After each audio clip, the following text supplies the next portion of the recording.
Γιάννη, γεια σας, χρόνια πολλά σε όλους. Καλησπέρα, χρόνια πολλά. Είστε καλά. Γεια σας.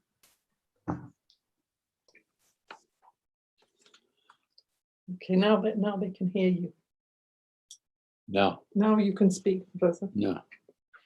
Πώς πάμε στην Ελλάδα? Όλα καλά, καλύτερα πάμε. Καλύτερα. Στις παραλίες πάμε, στις Ελπίζω. παραλίες, στη θάλασσα. Ναι. Θα το κάνουμε με το Zoom. Εγώ προτίμουσα να είμαι στο Θεσσαλονίκη μαζί σας. Ναι, ναι, Όχι ναι. με το Zoom. Α, Την επόμενη φορά. ναι.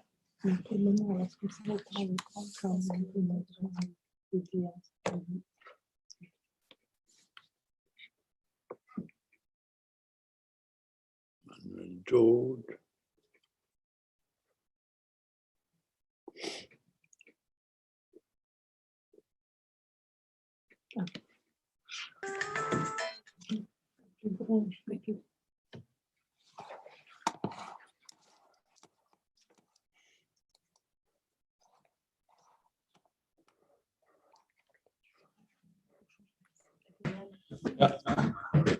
Good afternoon, everyone.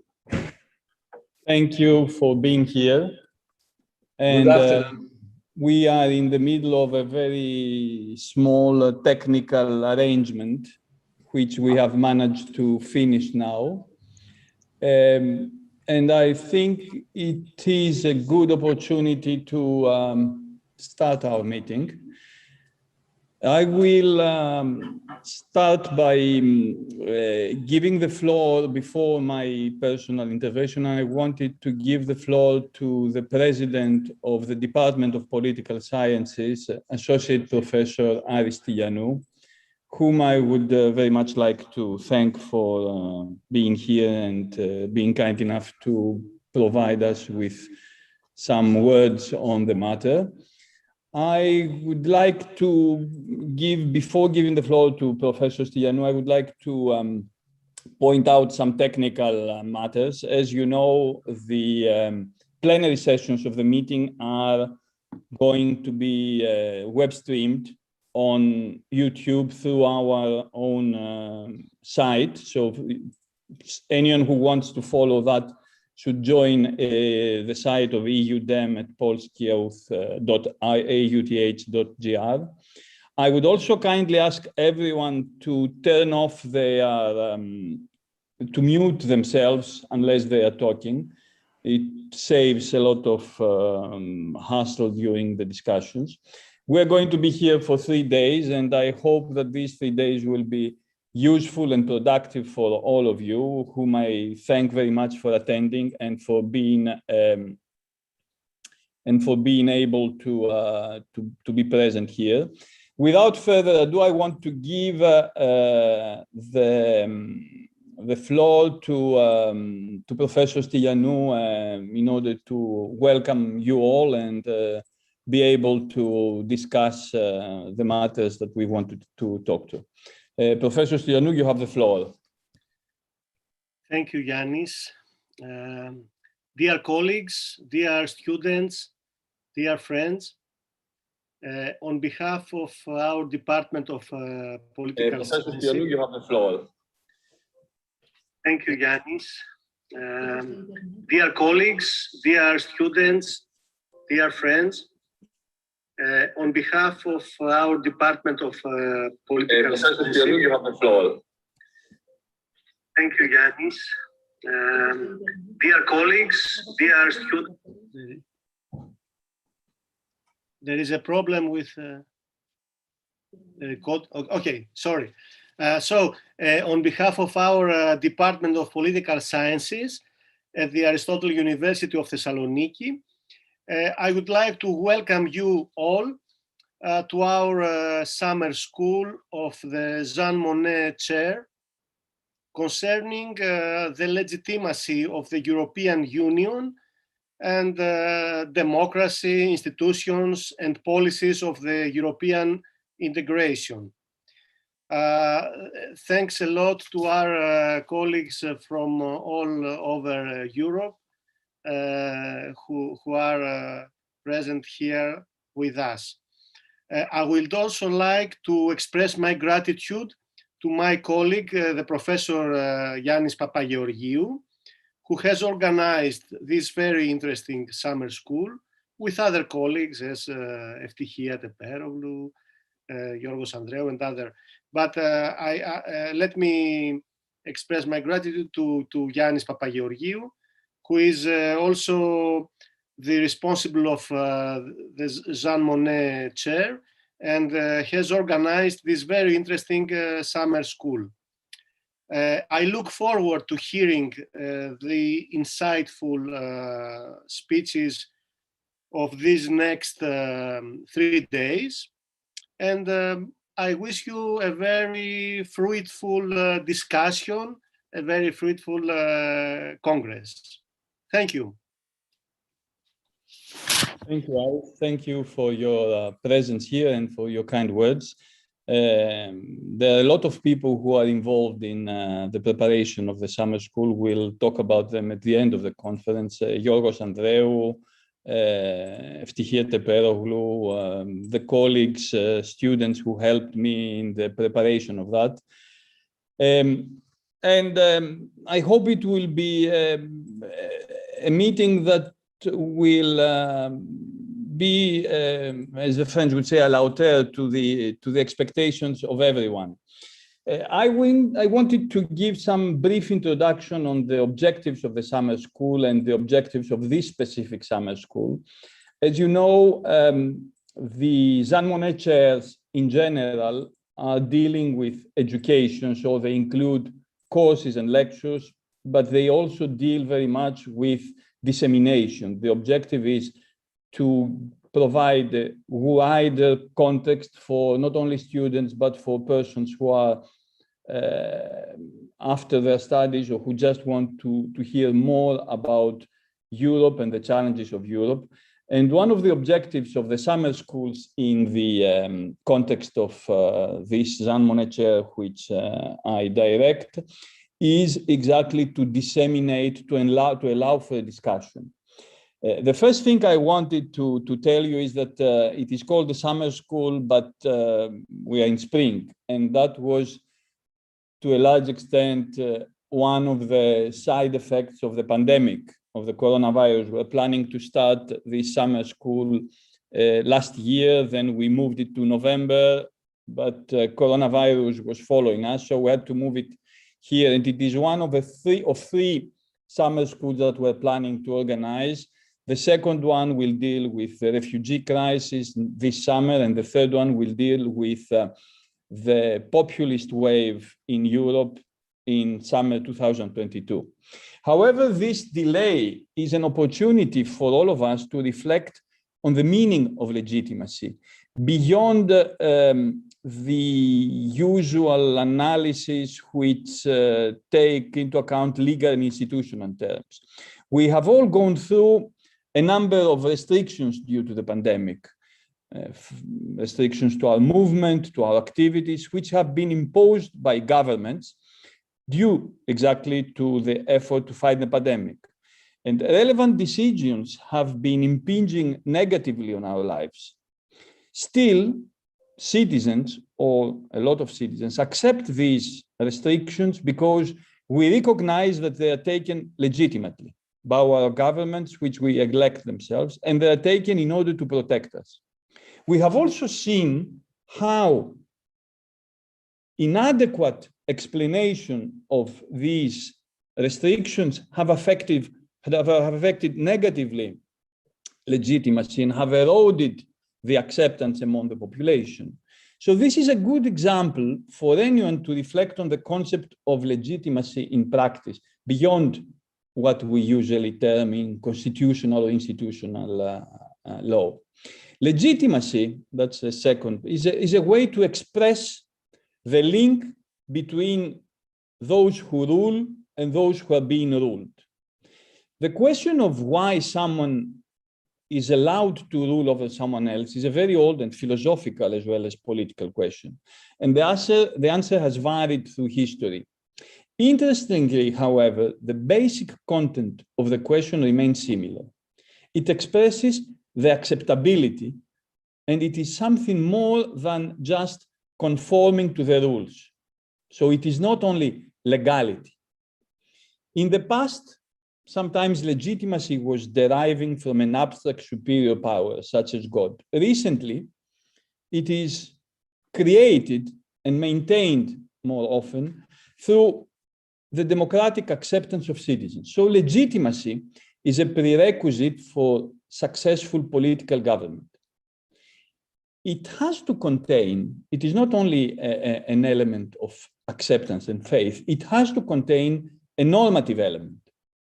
It is not possible to have legitimacy without an element of enforcement. And in this context, a legitimate regime must have a normative element. It must be rule-bound and decisions must be justifiable. It must have or produce demonstrable popular consent. And it must enable citizens to identify with a legitimate regime. It has to be authoritative and it has to meet popular expectations. It is important to use the concept of legitimacy because it is on this that we build a feeling of belonging to a people, to a territory, and to underline the common features which are significant and particular of political communities in general.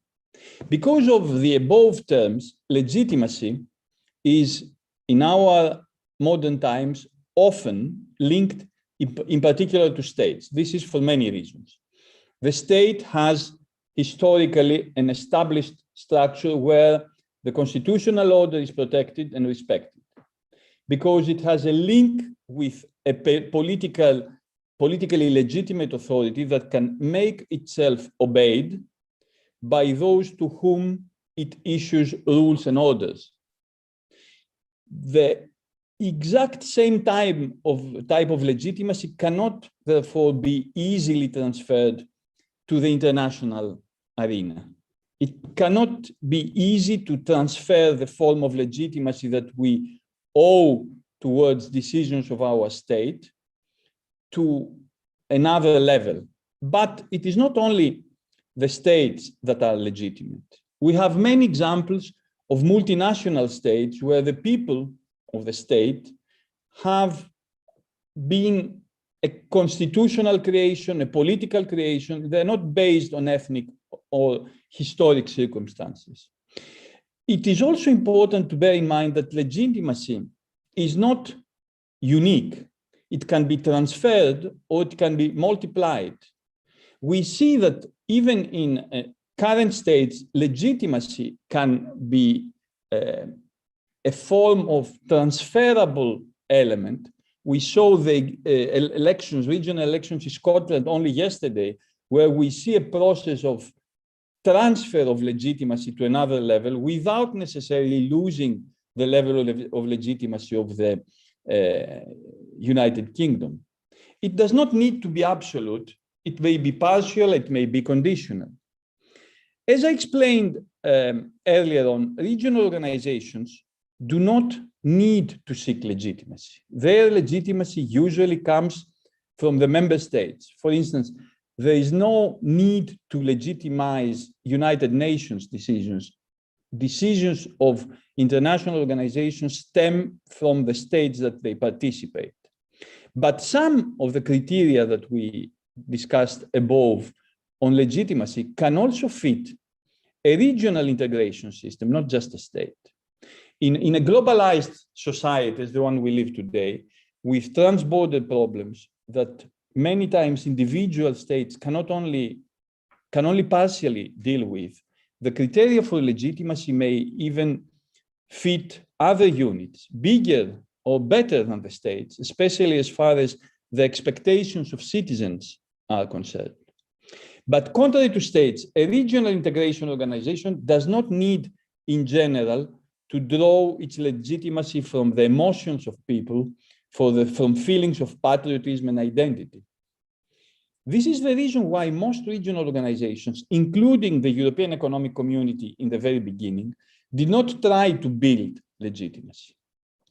And it did not seek to acquire legitimacy in the beginning of its existence in the 1950s and 60s, because citizens were satisfied with the outcome of the European enterprise, showing what has been defined as a positive indifference or benign neglect. There are various names in this acceptance, which is not deemed as legitimate, but which has, as a matter of fact, an element of neutral acknowledgement, if you want. In the beginning of the European enterprise, decisions affected few, and they had a low level of impact on lives of citizens. So there was no problem in that matter. But also, we have to bear in mind that one element of legitimacy is the power to enforce, and the European Union did not and does not still have a direct power to enforce. But gradually, decisions became more direct, more complicated, and the principle of acceptance became more pronounced. Those born in the 20th century, which I think are fewer than those born in the 21st century among the audience, may remember the concept of democratic deficit.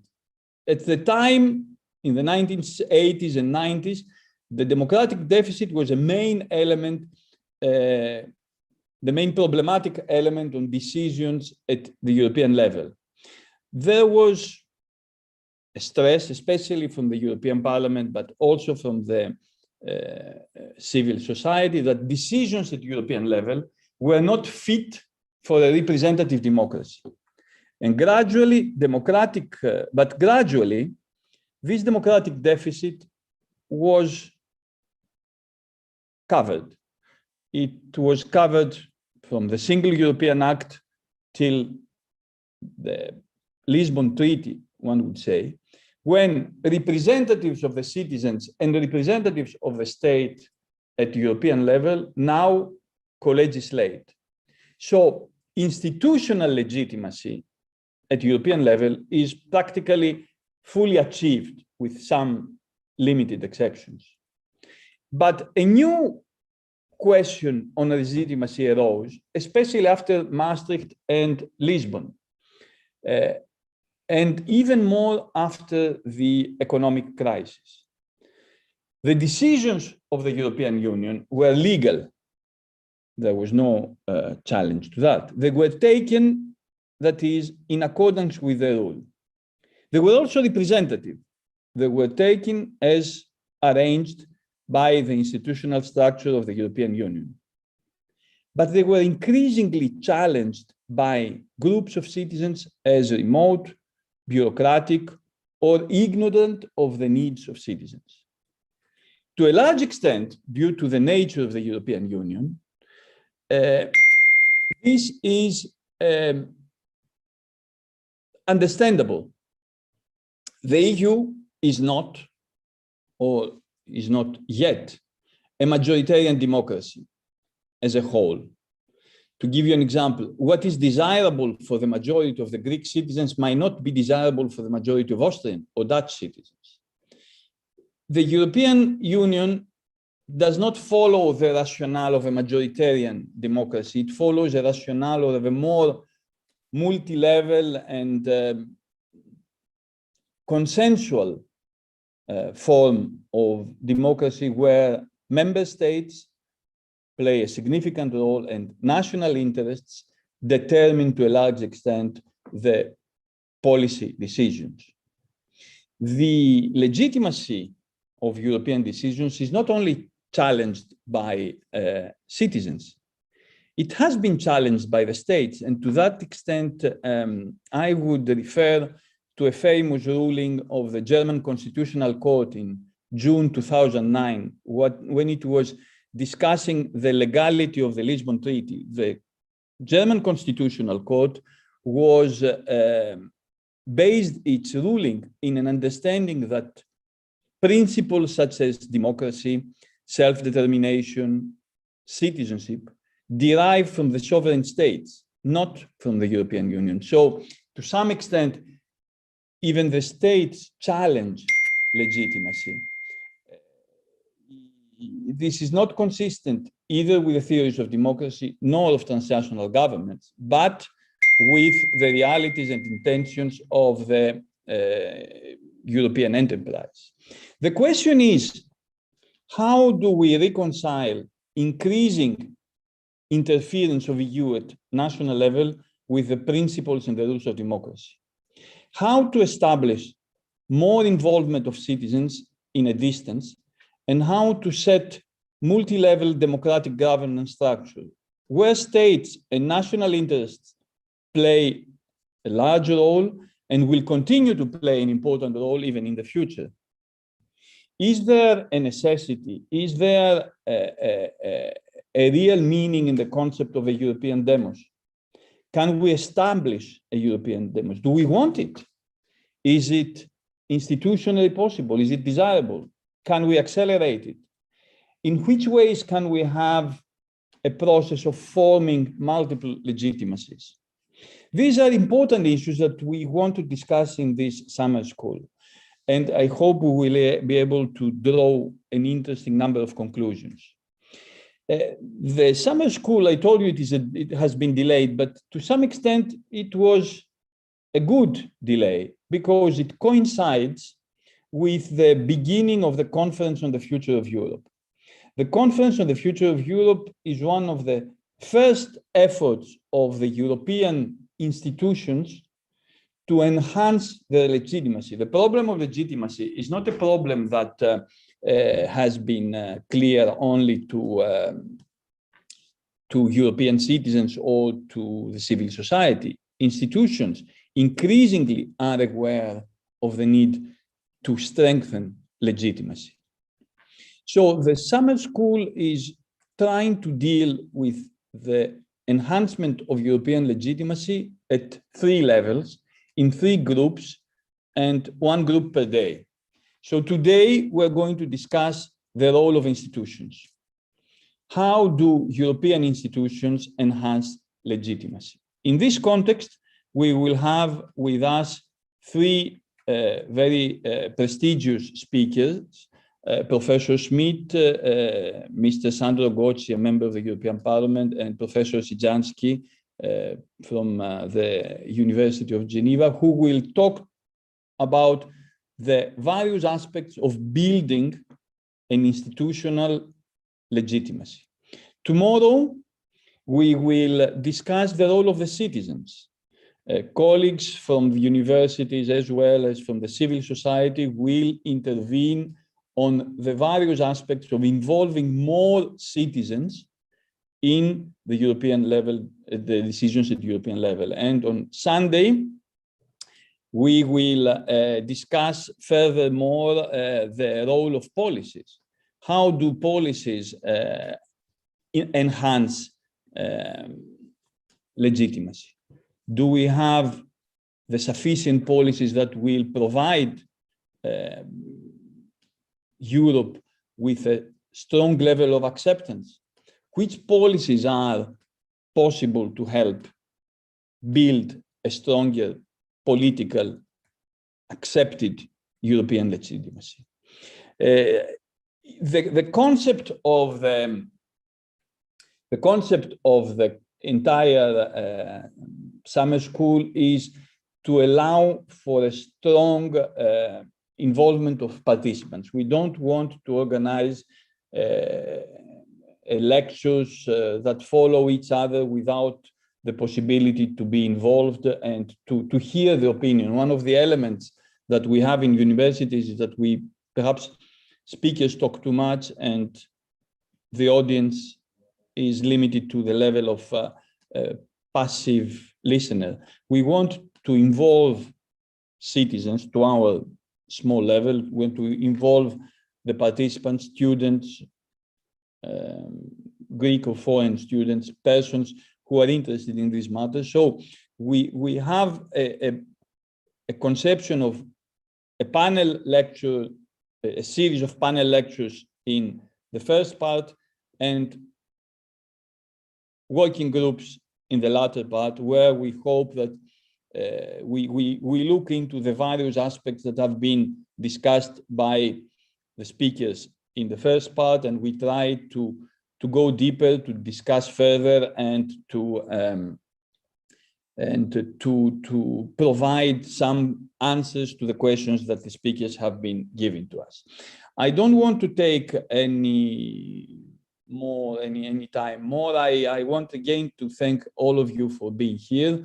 I hope that you will not repent for losing your weekend to this lecture. It's a challenge for us and it's a challenge for you as well. Without further ado, I want to start with our first panel on the institutions and legitimacy. I want to welcome our speakers. I haven't seen if Mr. Goetz is already there. He was supposed to join us a bit later on, but I saw that Professor Schmidt is here. I haven't, I know that I saw him at some point. There he is. And I would like immediately to hand the floor to him. Herman Schmidt is an emeritus professor of the University of Manchester, and he is a research fellow at the Mannheim Center for European Social Research. He has received his PhD from the University of Duisburg and holds a venia legendi from both the FU Berlin and the University of Mannheim. He has done a significant number of contributions to comparative research. The European election studies are perhaps the most important of these. And he is the author and editor of several books, articles on electoral behavior in multi-level systems, such as the issues of representative democracies in the EU.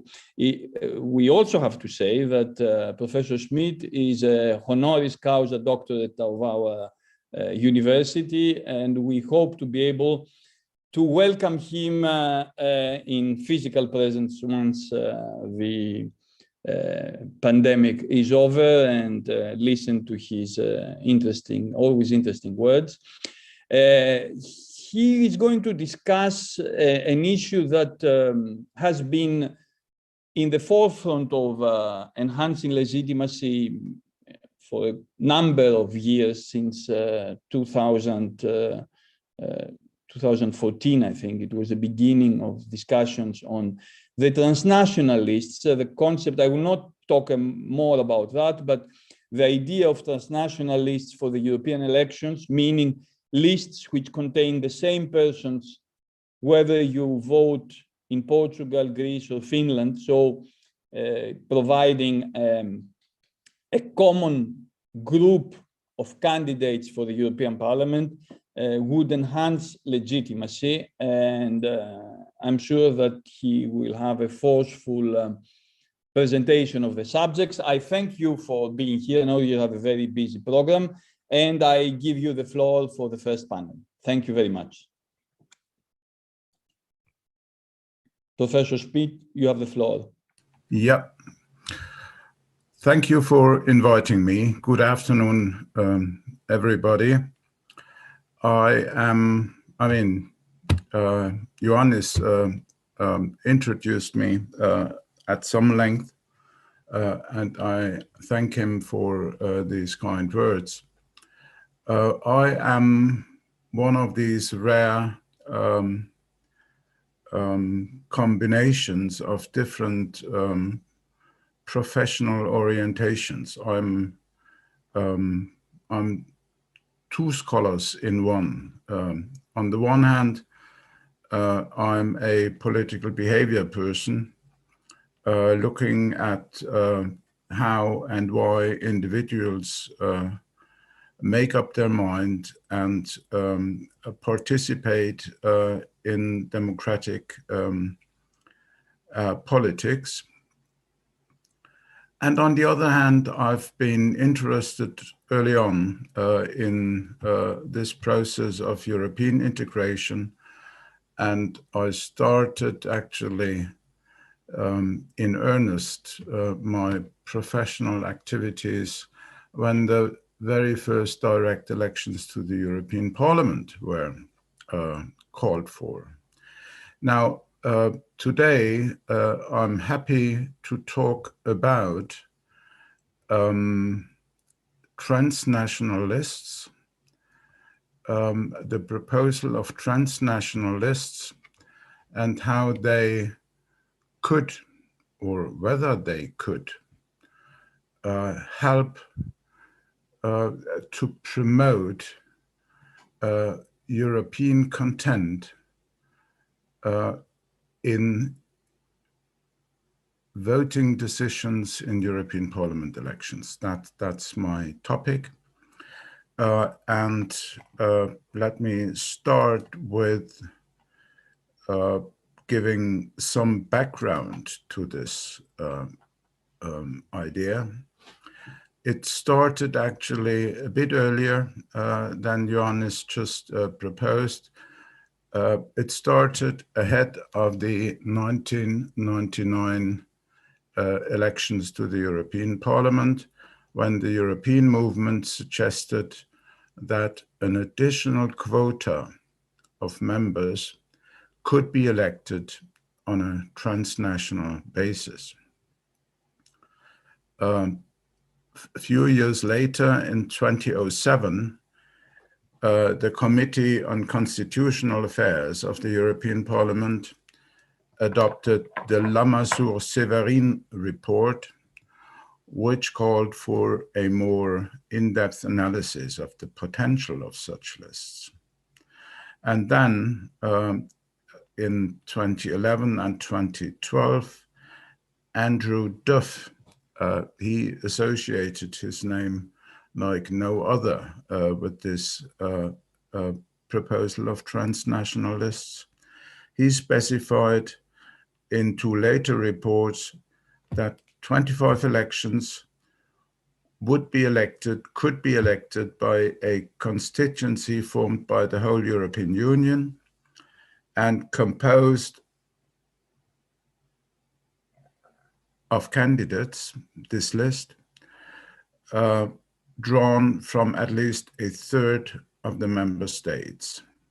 Herman, yeah? if I can interrupt you, do you want us to show the PowerPoint presentation, or you will do it yourself? You can, how can I do that? I can do that for you. You just tell me to. Yeah, please do that. Okay, does it work? Give us a second. Yeah.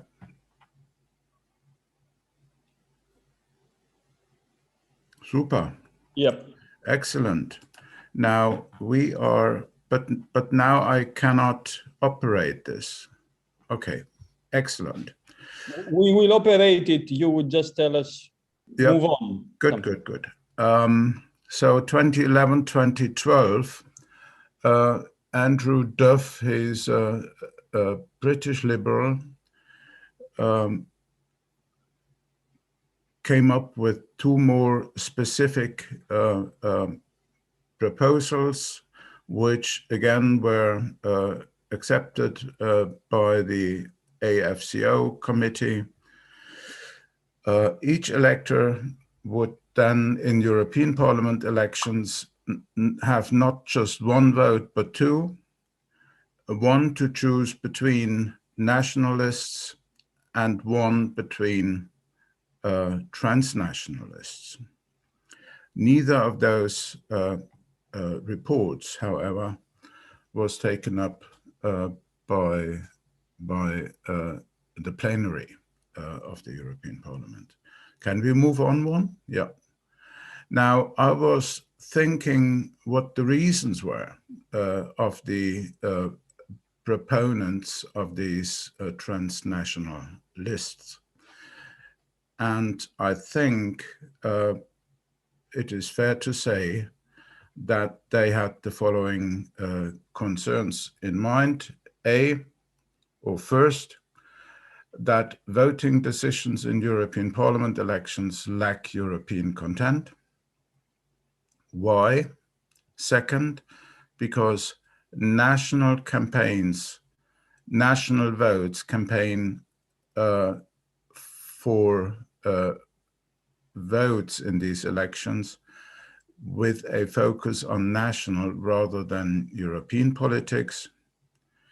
The idea was, and the hope, third, that those transnationalists would strengthen the European dimension of EP elections by allowing a Finn to vote for an Italian or any other combination of nationalities, by concentrating party competition on EU issues only. So the national component, the national arena would not play a role. And finally, the hope was expressed that these transnationalists could serve as a nucleus of truly European parties and form a genuine European party system. Now, I'm not a fan of these transnationalists, as you will find out. And I'll explain you why I think this proposal is problematic. Do voting decisions in European Parliament elections lack European content? Yes, this has been a core argument of the second order national elections model. And it is widely accepted as a matter of fact. But importantly, this fact is not a constant, but a variable.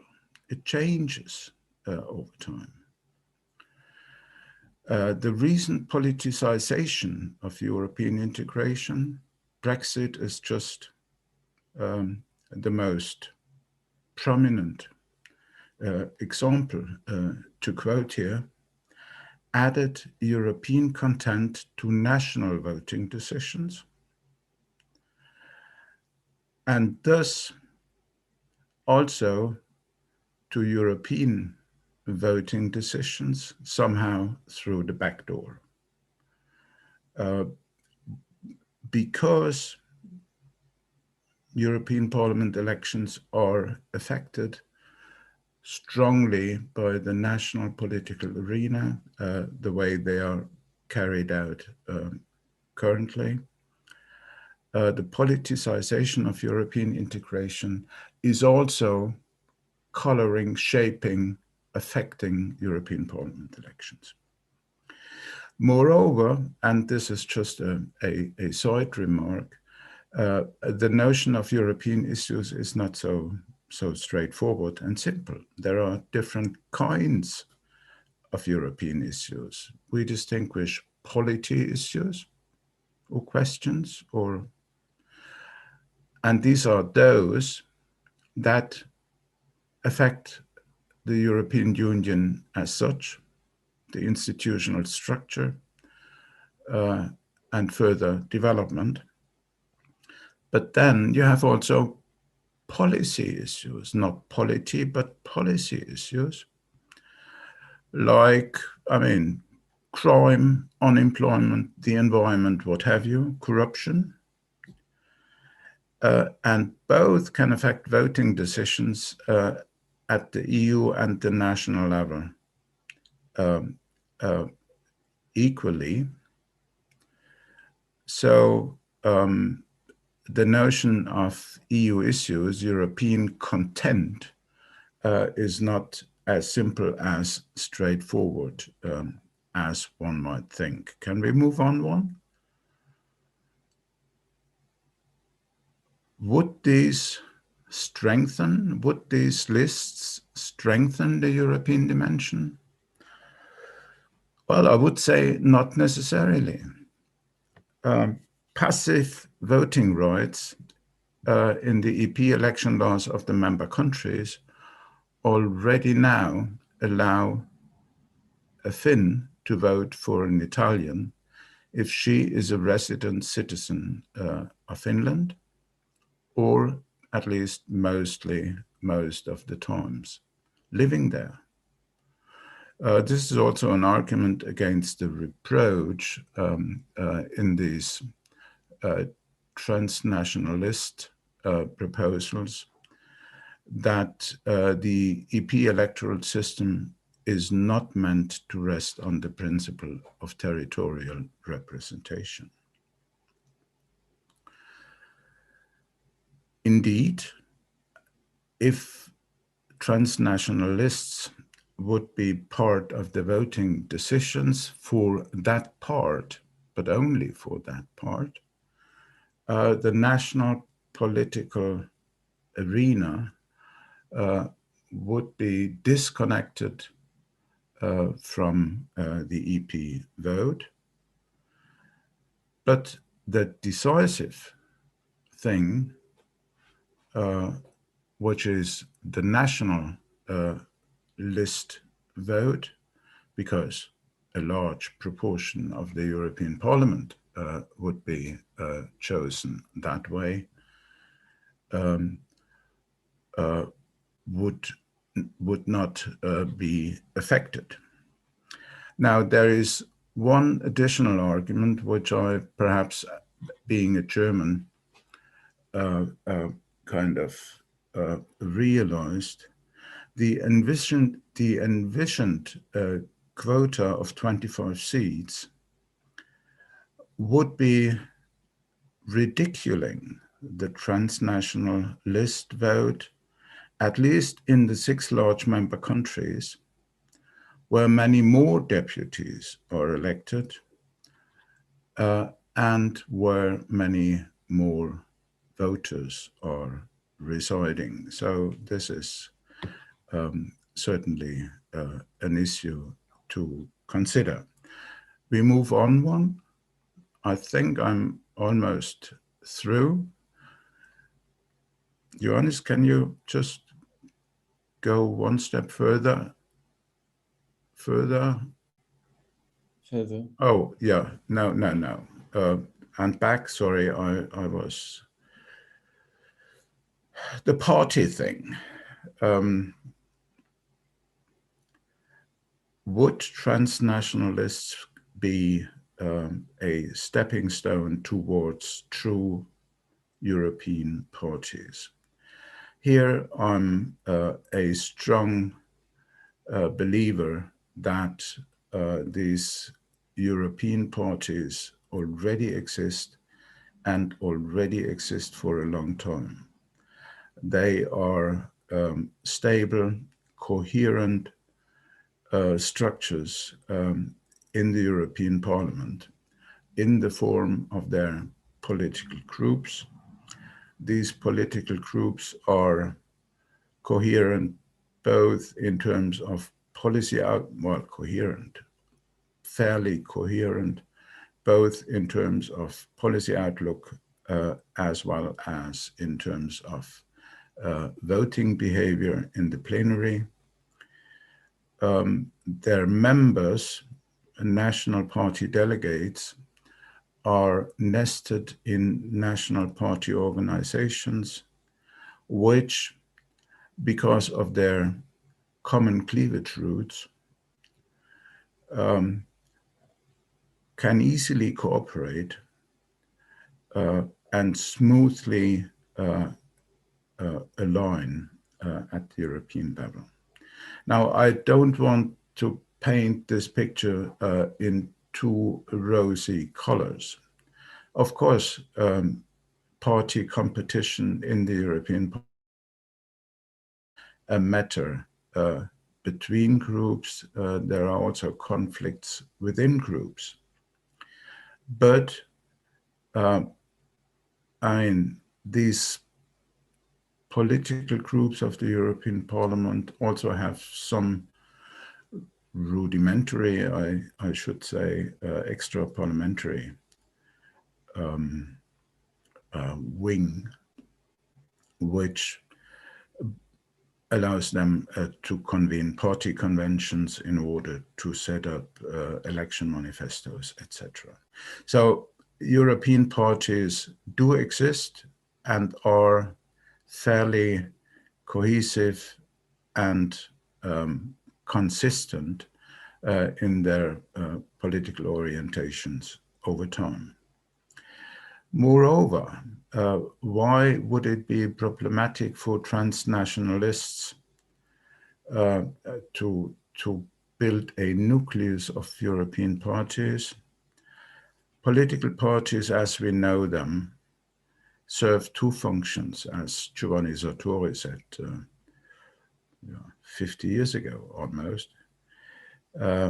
One is the channelment of policy concerns of citizens, and the other is the expression of those concerns at the locus of political decision-making in parliaments and governments.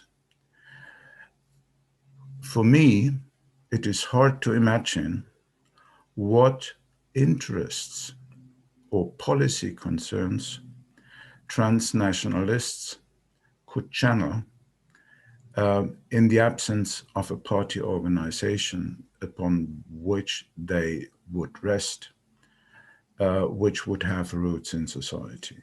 So as I look at it, the proposal of transnationalists ignores or cuts off an important part of the functionality of political parties, which is the transmission of citizen interests into the political arena. Now, final slide, Ioannis. Thank you. Not only are there problems, as I have tried to describe them, I now argue that transnationalists could even be detrimental to EU electoral democracy. Why? Because the proposal of TNLs is resting on false or wrong assumption about the sources or causes of electoral participation and vote choice. For both decisions, the loyalty with existing national parties, we often call it partisanship or party identification, is a central factor. And EU attitudes play only a minor role, and only more recently in the course of the politicization of European integration. The newness of the electoral system would, in all likelihood, dampen turnout. It would not help increase it, it would dampen it. These transnationalists would remain were they part of the EP election campaign, would remain obscure and largely unknown entities, because they would not be resting on party organizations. They would not have a party on the ground, as Katz and Mayer have called that, in the EU member countries, and their campaigns would remain largely ineffective. And as a result, concluding this review, abstentions for this, if it comes to this second vote for transnationalists, would abound, would brim over, and put the whole electoral process into question. So if you ask me whether I would support this proposal, I wouldn't. That's an interesting way to finish your first intervention. Thank you very much. You raised a number of questions. You forcefully presented your point of view, I'm sure. And I think that I am not very much in agreement with that, but we can discuss about that later on. But I want to give the floor to colleagues or to participants who want to ask questions.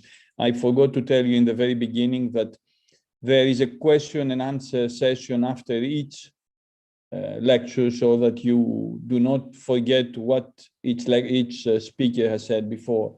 Okay. So, I don't know who wants the floor for the first question. Do raise your hand, or other ways of expressing your interest to discuss as proper to Zoom.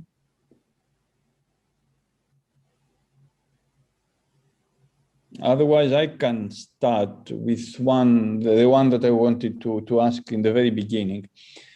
I'm a big fan of transnational lists, not because they are extremely essential, but because of the symbolism, and especially of the accompaniment of transnational lists. Because it's true that to be able to vote in Finland and in Italy for an Irish, you would probably end up voting for an Irish, and this would be the Eurovision winner of last year, perhaps, rather than an important politician. So persons of European renown throughout Europe are very few, and usually they don't need to stand for elections. But the concept of a transnational list, if linked to another set of rules, like the Spitzenkandidat, the concept of candidates for the presidency of the European Commission, and a team, let's say, of political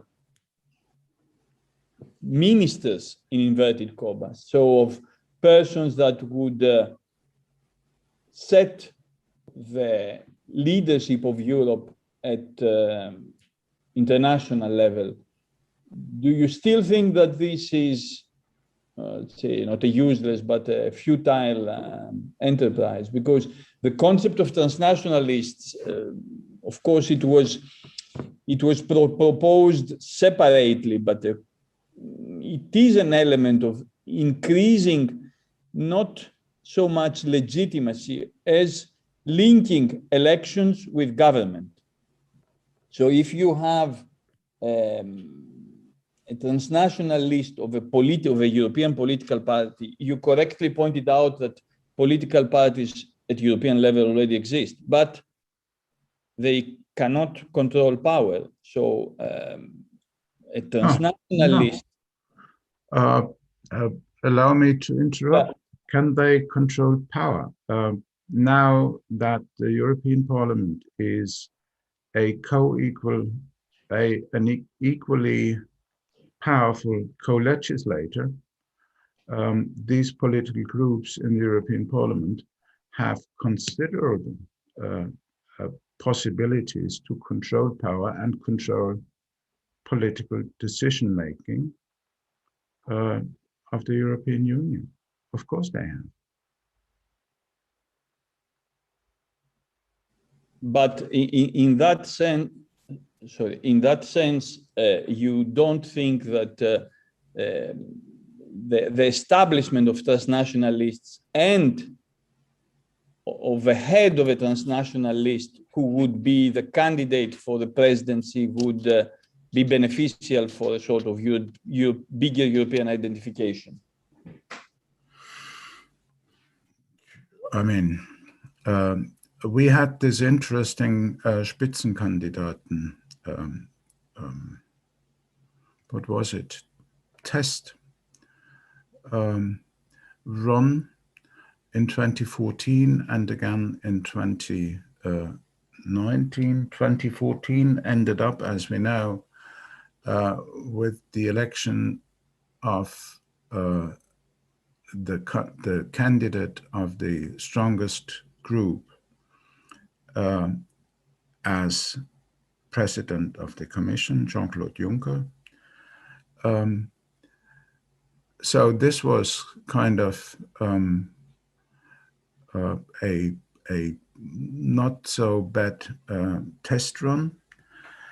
We found out in our analysis of voter study data, attitudes and decisions of samples of European citizens that the consideration or the recognition of these Spitzenkandidaten was extremely favorable, and their effect on voting decisions almost statistically insignificant.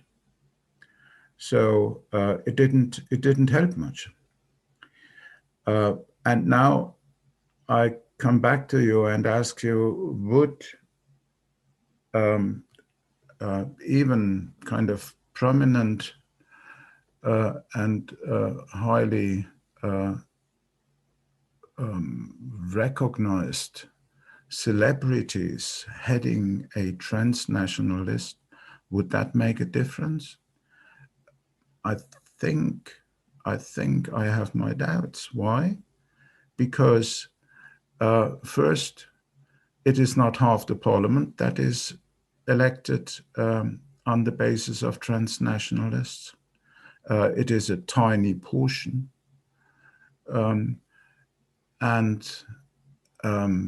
I mean, such a person would never find a majority in the House to be proposed as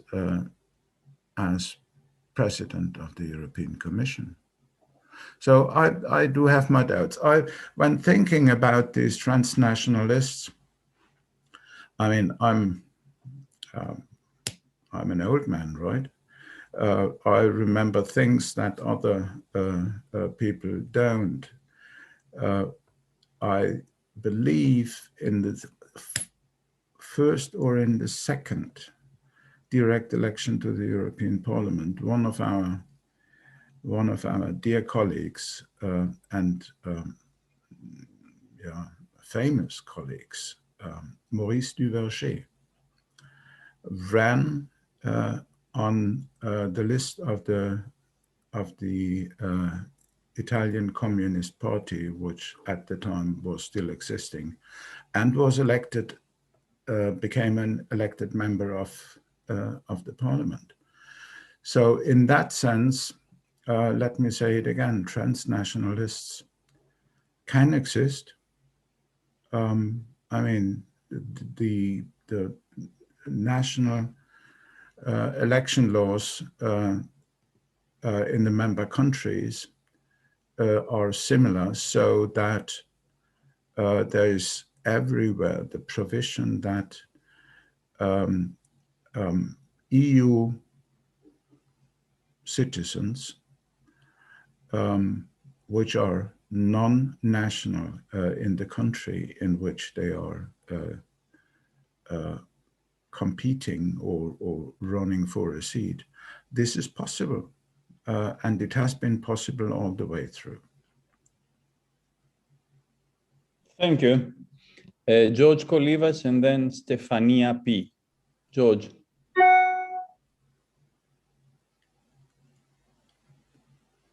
Your micro. Your micro. No, we can't hear you. Can you turn off and turn on your micro? Perhaps I should turn mine off. Oh, no, it's not that. No, we still can't hear you, Yorgo. Shall I give the floor to Stefania and then perhaps you can get out and come in again? That might be the case. Stefania. Yes, okay, so I would like to ask whether you think that there should be a more efficient or different way in order to further connect the different European nations in order to increase legitimacy? Or do you think that that should not be done and transnationalist elections cannot work in the European Union? So in short, do you think that there isn't anything that can be done about that, or you just think that there needs to be a different way of incorporation? Thank you.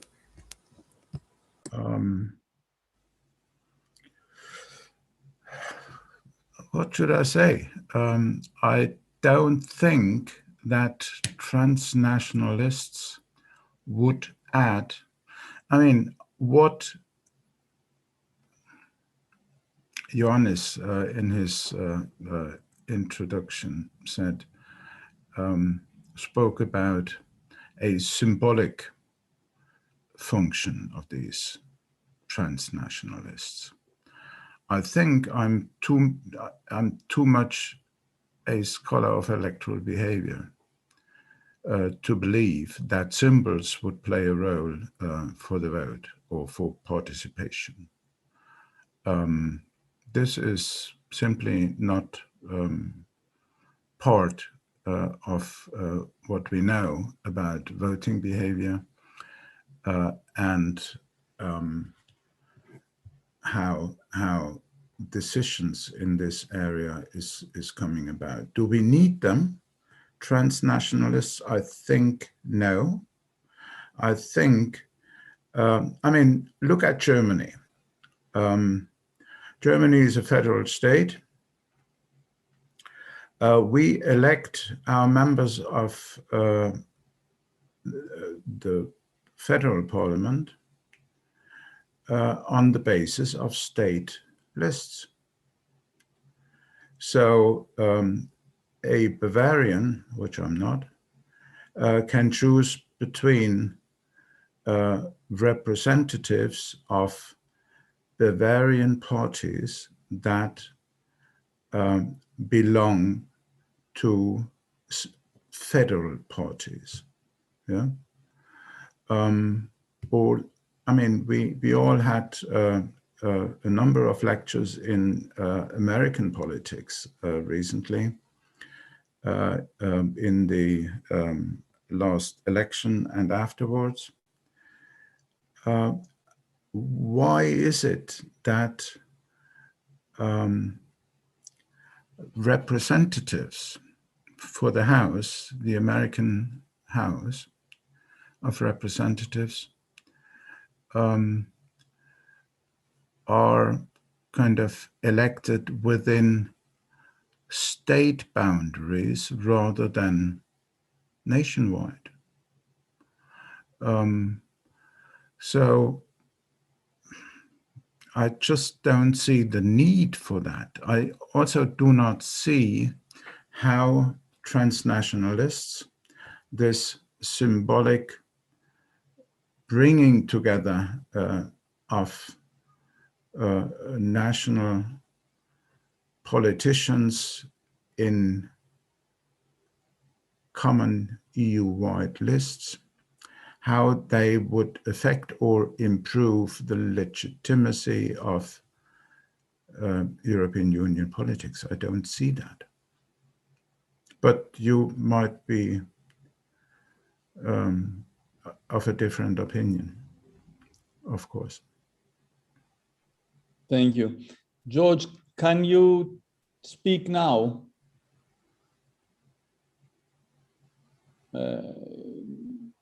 unmute yourself.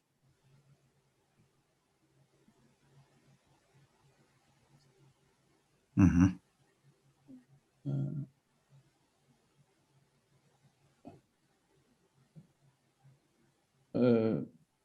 We can't hear you.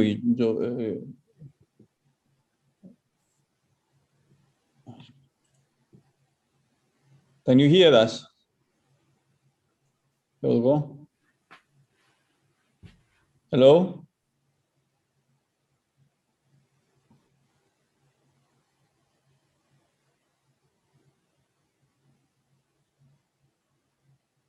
In the meantime, I shall give the floor to Prodromos, perhaps, and we'll try to see if we can arrange it with Yorgos. Prodromos. Thank you, Professor Papageorgiou. Good afternoon. Thank you for the presentation, Professor Smith. In your presentation, you referred to the risk of an increasing abstentionism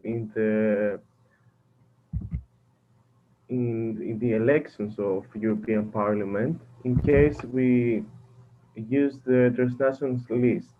I would like to ask, isn't there a possibility that this list may increase the participation of youth, of young people that in countries like Greece are kind of fed up with the mass and cartel parties that are solely office seeking?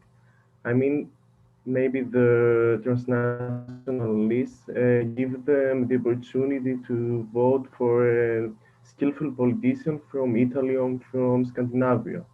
That may increase their willingness to participate in the elections.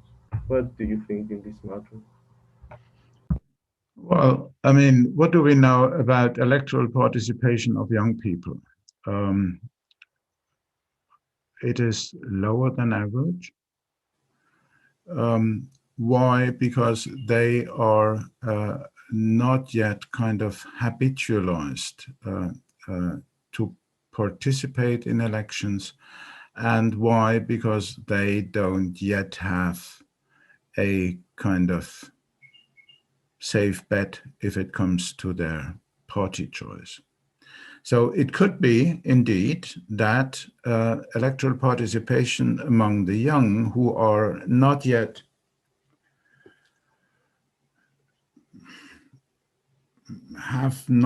associated themselves with the party system and the electoral alternatives could be increasing. That could be, but at what cost? The cost would be that the others, middle-aged and older people, they would be irritated by a new electoral system and more frequently abstain than they do otherwise. I tell you the plan of a current piece of work I'm thinking about and preparing. We have seen a significant increase in electoral participation in the 2019 election, which was a clear break of a trend, because it has been going down before. Why was this? It was because of, and this is what we plan to show in an analysis that we are working on. It was because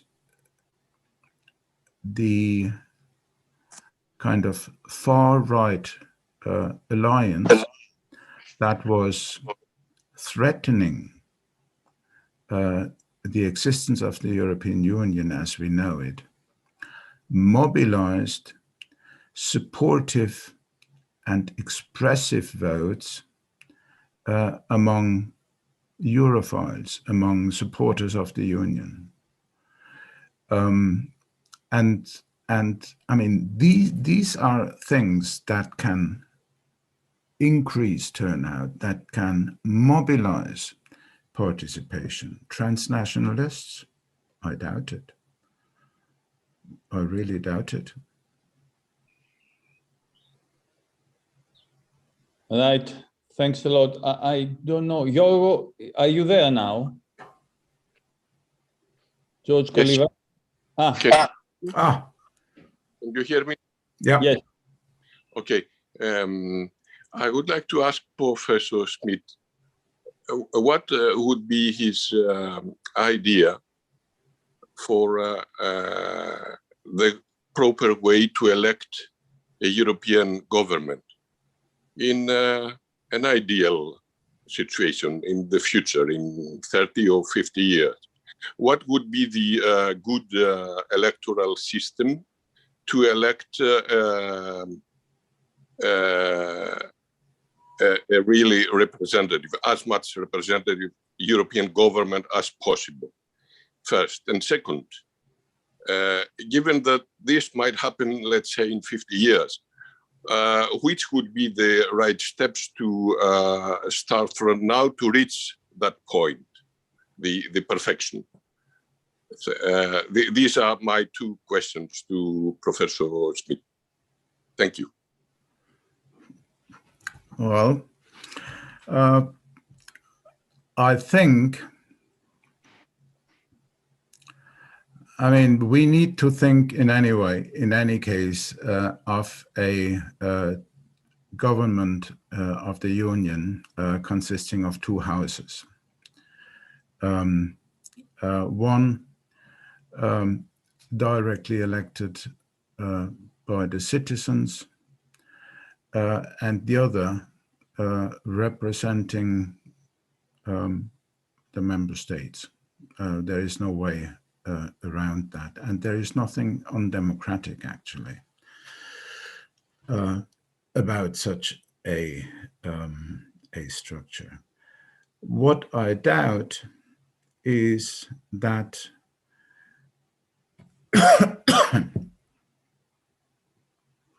that the PR system is the most suitable for choosing the members of the European Parliament. Perhaps members of the European Parliament, and I'll tell you why I was thinking about that in a minute, perhaps they should be chosen in a first-past-the-post way. Why is that so? Because it would reduce the plurality of national party alternatives and form at the European level perhaps not a two-party system, but something like a two-party system, which then would alternately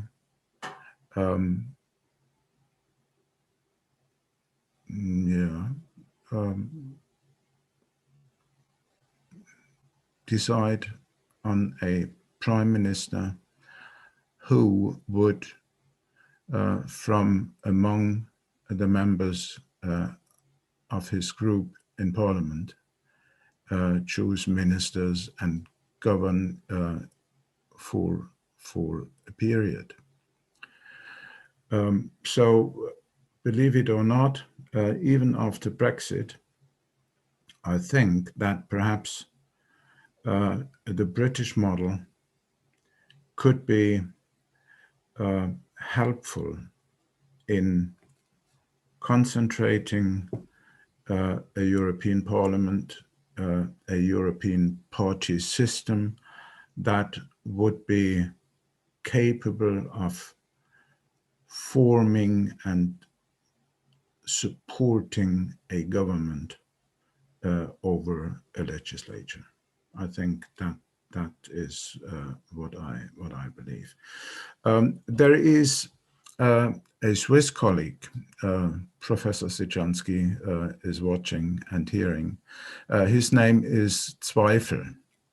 If I would not be called Schmidt, I would like to be called Zweifel, because Zweifel is doubt in English. This colleague wrote an interesting article in the journal, escapes me now, Journal for European Public Policy. The title is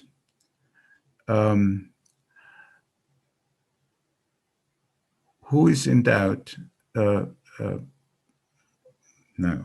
what is the title? Cast the first, who is without sin cast the first doubt. That's the title. The argument of the paper is that the European Union, as it is constructed today, is about as democratic as the political system of the United States of America, or for that matter, the Swiss system of government. Interesting piece, which suggests that we shouldn't care much about a democratic deficit and lack of legitimacy and all these questions. However, the system as it is constructed now has one important weakness, which is the mobilization, the involvement of the citizenry in EU policy formulation and decisions about EU policy making. I think a party system which comes closer to the two-party format would do a better job here. Would also help increase turnout, I believe, because party competition would be stiffer in such an environment. Thank you. That's a very revolutionary proposal, I think. Anyway, we will think about that. We have a working session this afternoon, later on this afternoon, on the role of the European political parties, and I think you have provided a lot of questions and a lot of issues that Professor Teperoglou, I'm sure, will handle adequately in her own working session. I want to thank you very much for your presence here. I mean, you keep coming and stay here, you know what I mean? It's a thank for your intervention, not thanks, goodbye. And we are going to the next speaker, Professor Teperoglou, I'm sorry. Yes, sorry to interrupt. I have a question for Herman. Do we still have time, or? Yes, well, yes. Very brief question, actually. Thank you, Herman, for this very interesting presentation. My question is, I see here one part of your argument regarding the non-importance of the transnational list is the fact that we don't need this list, probably. In order for the European elections to become European elections and not second-order contest. So do you think that is perhaps this your argument based on the fact that you see also a change in the character of the European elections?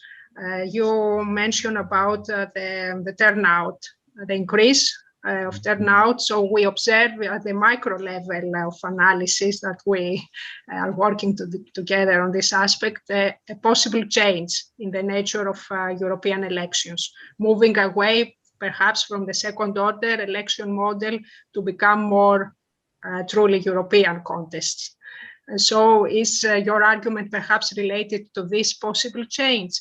And another second comment is, I see here your argument mainly based on old Europe. What about Eastern Europe that we see from the inclusion of these post-communist member states, a change it was already observed, a change in the second order nature of European elections in these 8 post-communist member states. Perhaps the transnational list could be a motivation to this part of Europe. I agree with you. I'm also not in favor of transnational lists because in an absence of European demos, it doesn't make sense also to me to create transnational lists. But perhaps for some parts of Europe are important somehow for the European elections. Okay, let me try. Thank you for your question. I think what we observe and what does change gradually the nature of European Parliament elections is the increase of the policy scope and the policy reach of the European Union at the expense of national policy making and the authority of national parliaments. Now, this is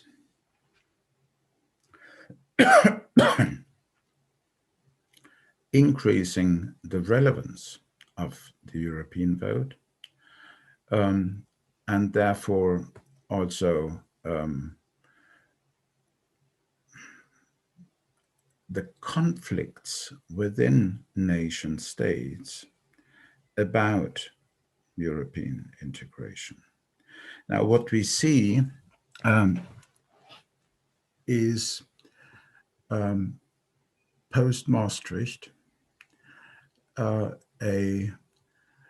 a change in the ideological roots or ideological anchoring of European support in the sense that it is no longer the economic left which is kind of looking critically at European integration. That's what we have seen in the 50s and 60s and 70s, even in part, that Labour parties and allies were kind of skeptical, while conservative and bourgeois parties were more supportive.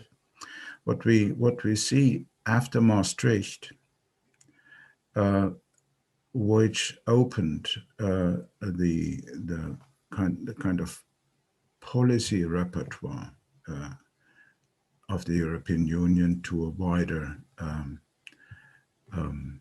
tableau, to a larger tableau of policies, is that the new left, which is the kind of the cultural part of left-wing orientations, is becoming more supportive to European integration than the cultural part of right-wing orientations. Now, interestingly, and here I come to your point, and then I will also end here. Interestingly, this change of ideological anchoring of European orientations mirrors the division, if it is a division, between old European Union and new member countries.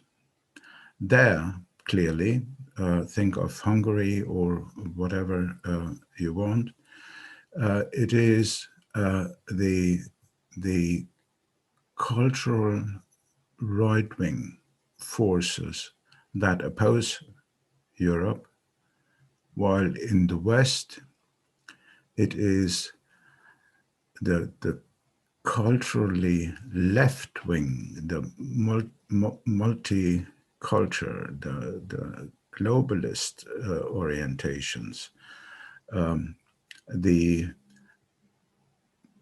not immigration critical left forces, they support Europe. So what has changed is with kind of the Maastricht watershed is that economic orientations became disassociated with European support, while cultural orientations became aligned.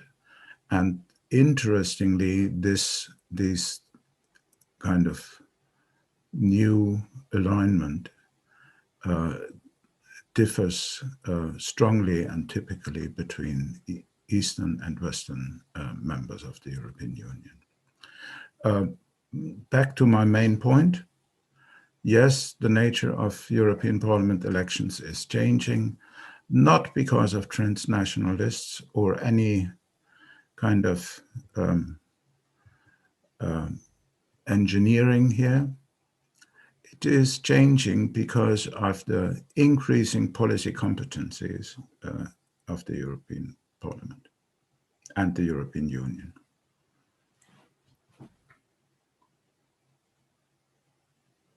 Thank you. There is a lot of interesting considerations for the working session. I think you got more questions for the working group after here than before.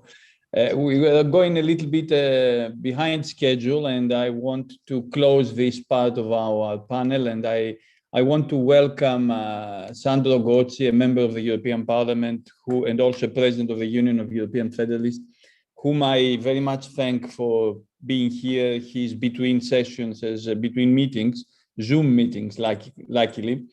Otherwise, you would be here enjoying the quite, well, pleasant, but a bit nebulous weather of Thessaloniki, but we promised that we would bring you back.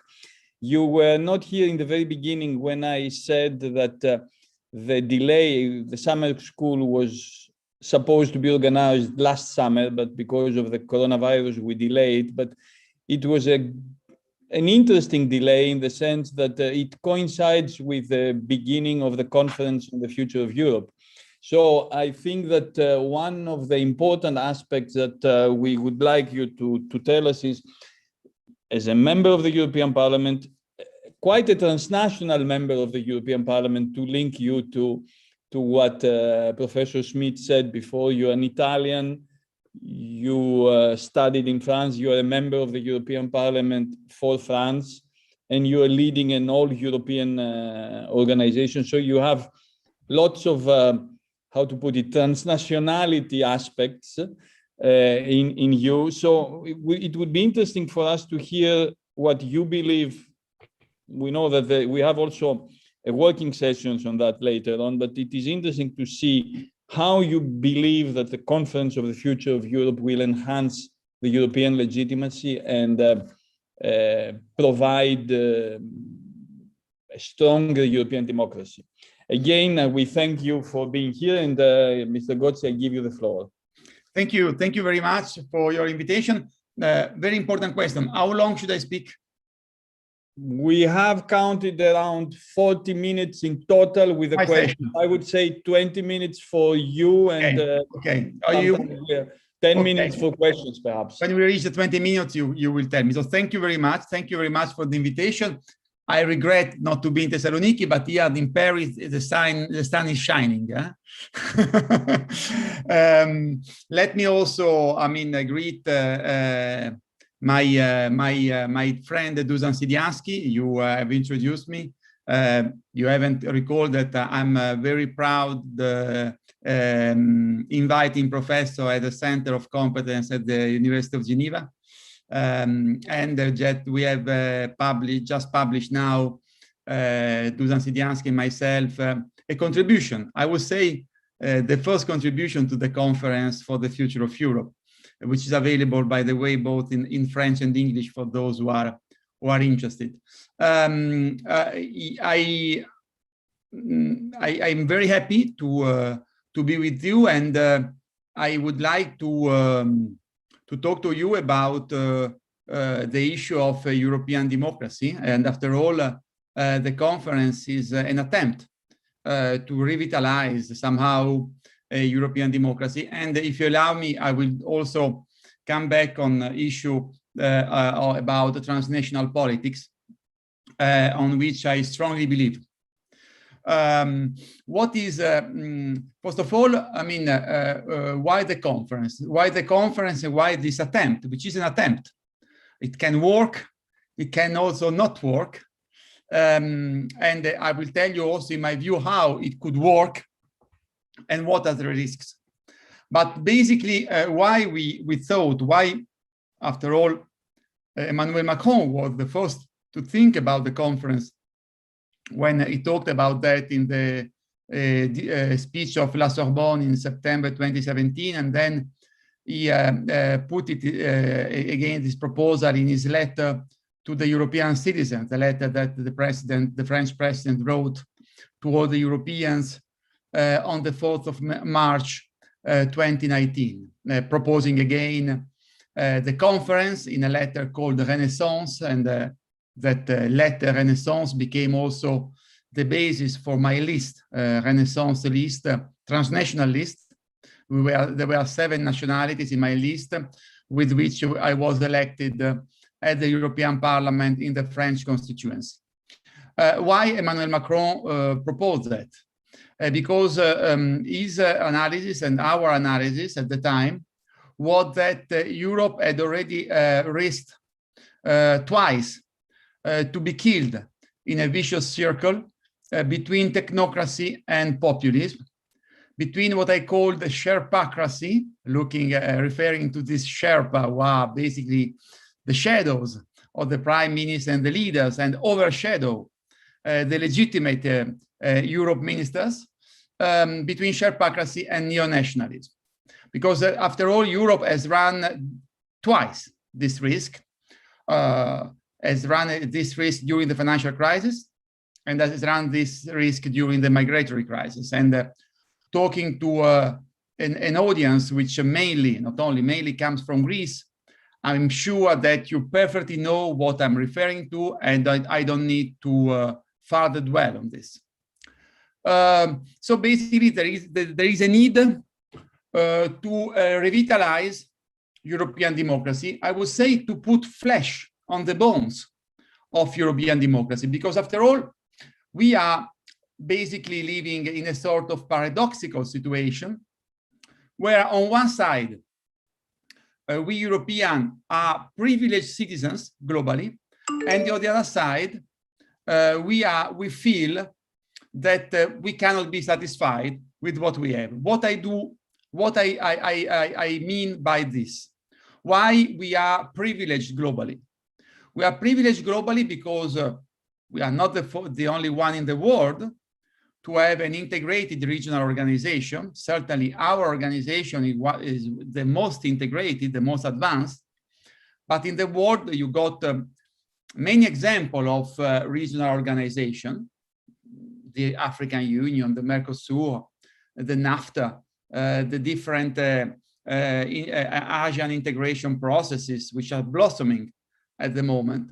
And some of these are pretty advanced from the economic point of view, or from free exchange point of view. But we are the only one in the world to have the privilege to elect every 5 years a continental parliament, a supranational parliament, a transnational parliament after all.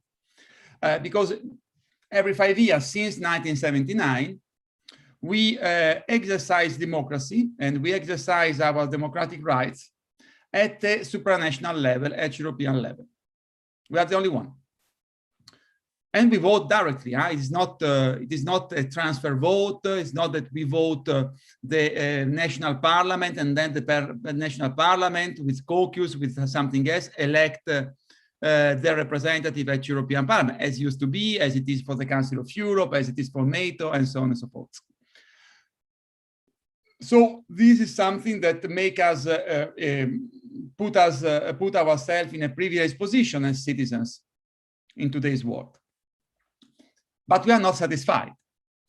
We are not satisfied because, for many reasons, but the main fundamental reason, in my analysis, is that we don't have an emotional link between the European Parliament and the citizens. And I use consciously the word of Gramsci, the emotional link in politics. And we don't have this emotional link for many reasons. And I would like also to be very clear that to tackle this issue, there isn't a silver bullet. It's not that with the conference we solve all the problems, with the transnational list we solve the problems, with the right of citizens initiative we solve all the problems. No, there isn't a silver bullet. As in general, there isn't a silver bullet when we talk about how our democracies function. But there is a set of possible solutions which can help us to establish or re-establish an emotional, I would say establish, an emotional links between European democracy and citizens. But certainly, the issue of growing competence and powers of the European Union is something that helps. But I would say that one of the big gaps that we have in our construction is that we have the exercise of democratic rights at a supranational level, i.e. the election of the European Parliament, and we have 27 national debates about European elections. We have 27 national debates about the European Parliament. We got hundreds of national parties which select their candidates and then the member of the European Parliament. We miss a political transnational space.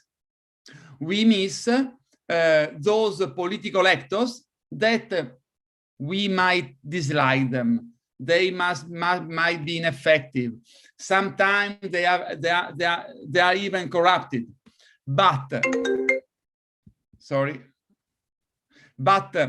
I don't know a democracy which can function without representation and without political parties and political movements.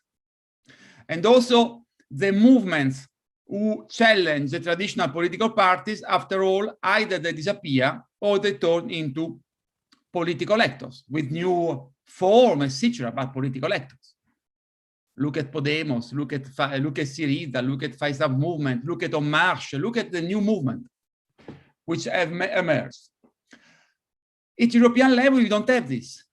At European level, the European political parties, and I'm saying as a newly elected secretary of a European political party, because I've just 2 days ago, I was elected as a secretary general of the European Democratic Party. So, I mean, but the European political parties are not real parties because today they are simple confederation of national parties. And this is why I insist on the transnational list. And I'm amazed that, I mean, we don't seize the real reason why I propose since 2016, since the Brits left the Union, the possibility of having transnational lists, not for a federalist dream, even if it's good to dream. Dreams can come to reality if there is strong political will. Not because of, but simply because you will never have legitimate European political movement if you do not vote them directly. Until the European citizens won't be able to directly vote the European Socialist Party, the European People's Party, etc., this entity remain up in the air. But these entities are important because they are one of the missing link in the building up of a truly transnational political debate. If we had the possibility to vote the same list and the same European parties with the same women and men, possibly the same day, all over the European Union, it is clear that we would have already a strong incentive not to cut the debate about the European Parliament into 27 national debates, but it is clear that these women and these men who embody an alternative vision for Europe would push citizens, media, to really organize a truly European debate during the European elections. And it is clear that, I mean, we would know what and it is clear that we would know even who are the candidates to the presidency of the European Commission, because it is clear that today also this system that we called, just because we want to be understood all over Europe, don't we? We call Spitzenkandidate. Not even my mother understands what a Spitzenkandidate is, and is the mother of a member of the European Parliament. This many of taking something from Germany and saying that it's good for over Europe is crazy. But I mean, if you want to continue with this system, let's get rid of this fiction where we pretend that we have candidates to the president of the European Commission, whereas nobody knows them. Nobody knows them. Who knew that Manfred Weber or Franz Timmermans were candidates to the president of the European Commission? A little bit in Bavaria, they know it. What do I mean? That if we add a list where the number one of the list is also the candidate to the European Parliament, when I go to vote, I would know what I'm voting for, because I would see the name of this lady, of this man. And that would create awareness. This is why. So I'm saying that, I'm not saying that it is a silver bullet. I'm saying that, I mean, it is, if you want to put flesh on the bones of the European Parliament, we have to stimulate and to use all the tools that we have. And this is one of the tools. Transnational list is one of the tools to raise awareness of what the citizens are doing. And then after all, it is also a proportional representation majority. So it is clear that, I mean, we should create a majority, we should create alliances, we will stimulate what is normal at national level in the democratic and electoral race, and what is totally inexisting at European level. This is the first, and this is the first answer in our approach. I mean, approach that I defended for many years, approach that we propose also with Renaissance, with my party, with En Marche, with Macron. The other element that we propose is the one you mentioned, the conference. The conference, why? Because we need also to see what are the other tools to raise awareness. I mean, a list cannot be alone in itself a satisfactory tool. We need also to see how we can better mobilize the citizens. And the conference is a bet. It's a bet because after all, it is the first time that we ask to randomly selected citizens from the 27 countries together and to discuss together about what they expect from Europe, how do they see Europe, what they want or what they don't want from Europe.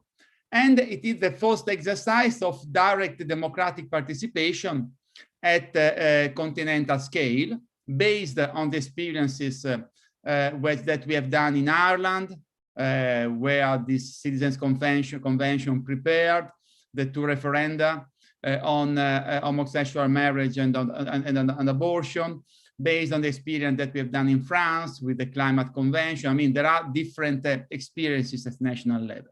And the bet is that we can, in this way, revitalize European democracy by putting together those who are elected by the citizens, the member of the European Parliament, the member of national parliament, and the citizens directly. Because after all, I do not believe that direct democracy should replace representative democracy, but direct democracy can revitalize, nurture, complement representative democracy. And in this conference, I mean, the bet is to favor and to promote a debate on key issues, existential issues, vital issues, or very important issues for citizens of Europe, and to get from this conference a push to reform the European Union.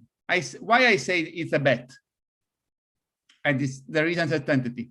It is a bet because this conference has been proposed by the French president, has been defended by us in the parliament. We put it as one of the conditions for the political pact at the beginning of the parliamentary mandate, but many people didn't want this conference. And many people would like to empty the conference today.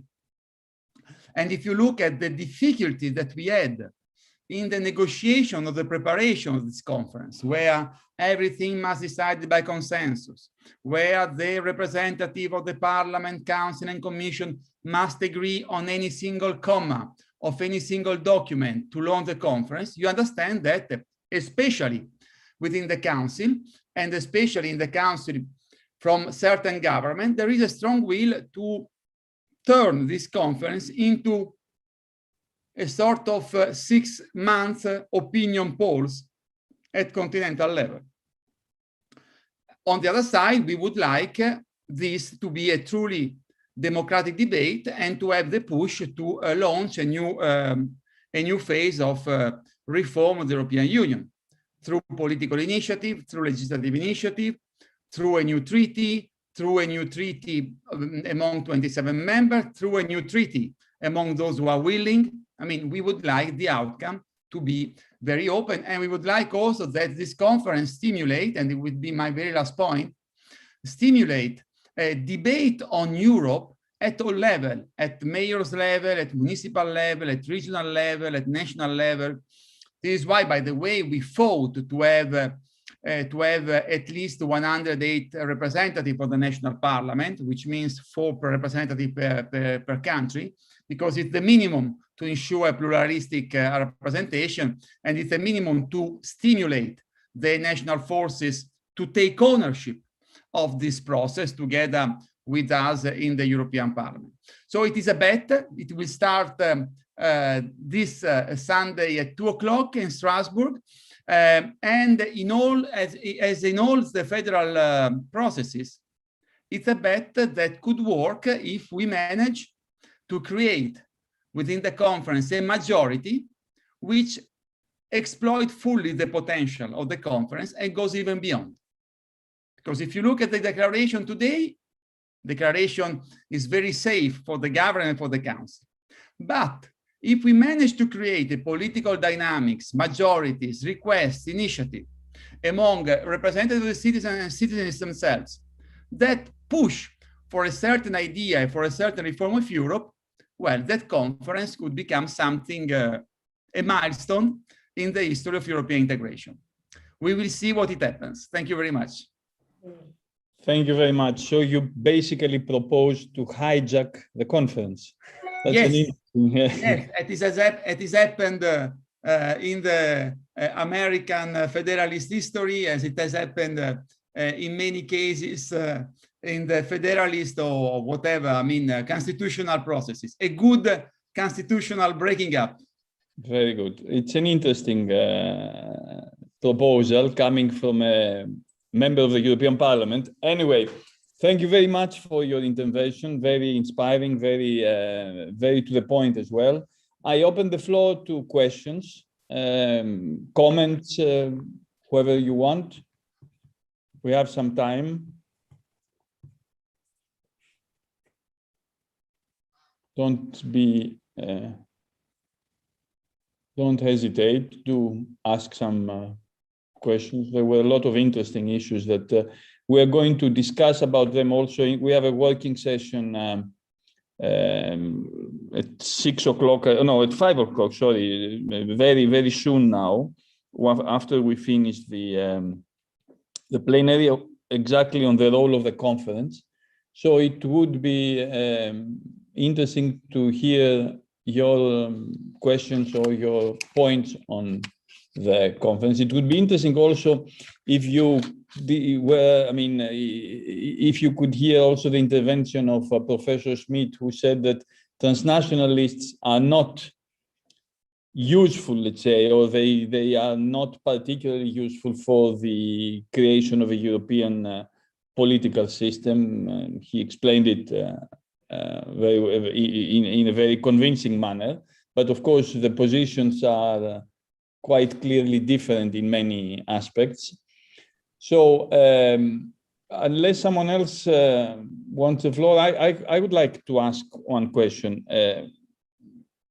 The conference was delayed because of coronavirus. It was also very much delayed because, you pointed this out, because there was a distinct difference between the member states, let's say the Council, but in fact the member states, and part of the European Parliament on what we want as an outcome of the conference. As in many European enterprises, this distinction, this difference of opinions was smoothed in a sort of collegial leadership with various people involved. But the essence of the difference, which is, do we talk about policies or do we talk about institutions, remains. The Council wants to talk more policies, how to use the existing structure in order to build better European policies. The Parliament insists on changing the form of deciding on policies rather than the policies themselves. At some point, this will come up in the discussions. How do you propose? I will not go into the other issue, which is the difference of opinion between the national parliaments and the European Parliament. Let's stay at the European level. How would you think to respond to this question? Yeah, absolutely. A very good question. In the Council, a part of the government in the Council, they see a treaty revision like an anathema, like a plague, like another coronavirus wave. But we managed to avoid to put on paper what was unacceptable for us, because the Council wanted to put on paper that the conference wouldn't have brought to the triggering of Article 48 of the Treaty of European Union. Article 48, that means that the revision procedure. Now in the final document doesn't say anything about that. And our position, my position, is that the outcome should be open. You cannot prejudge the outcome, because if you prejudge the outcome, you prejudge the request. The debate must be open. We must see what are the main requests emerging from the debate, and especially the main requests emerging from the different panels, which will be, fully reserved to the citizens. And then in the light of the request of the citizens, we will have to see what can be done with a simple political initiative, what can require a legislative initiative, what will require a treaty revision or a new treaty among willing member states. The outcome must be open. And from this perspective, the declaration signed by the three presidents, Antonio Costa, Ursula von der Leyen, and David Sassoli, keep it open, because they don't exclude anything. The declaration doesn't exclude anything.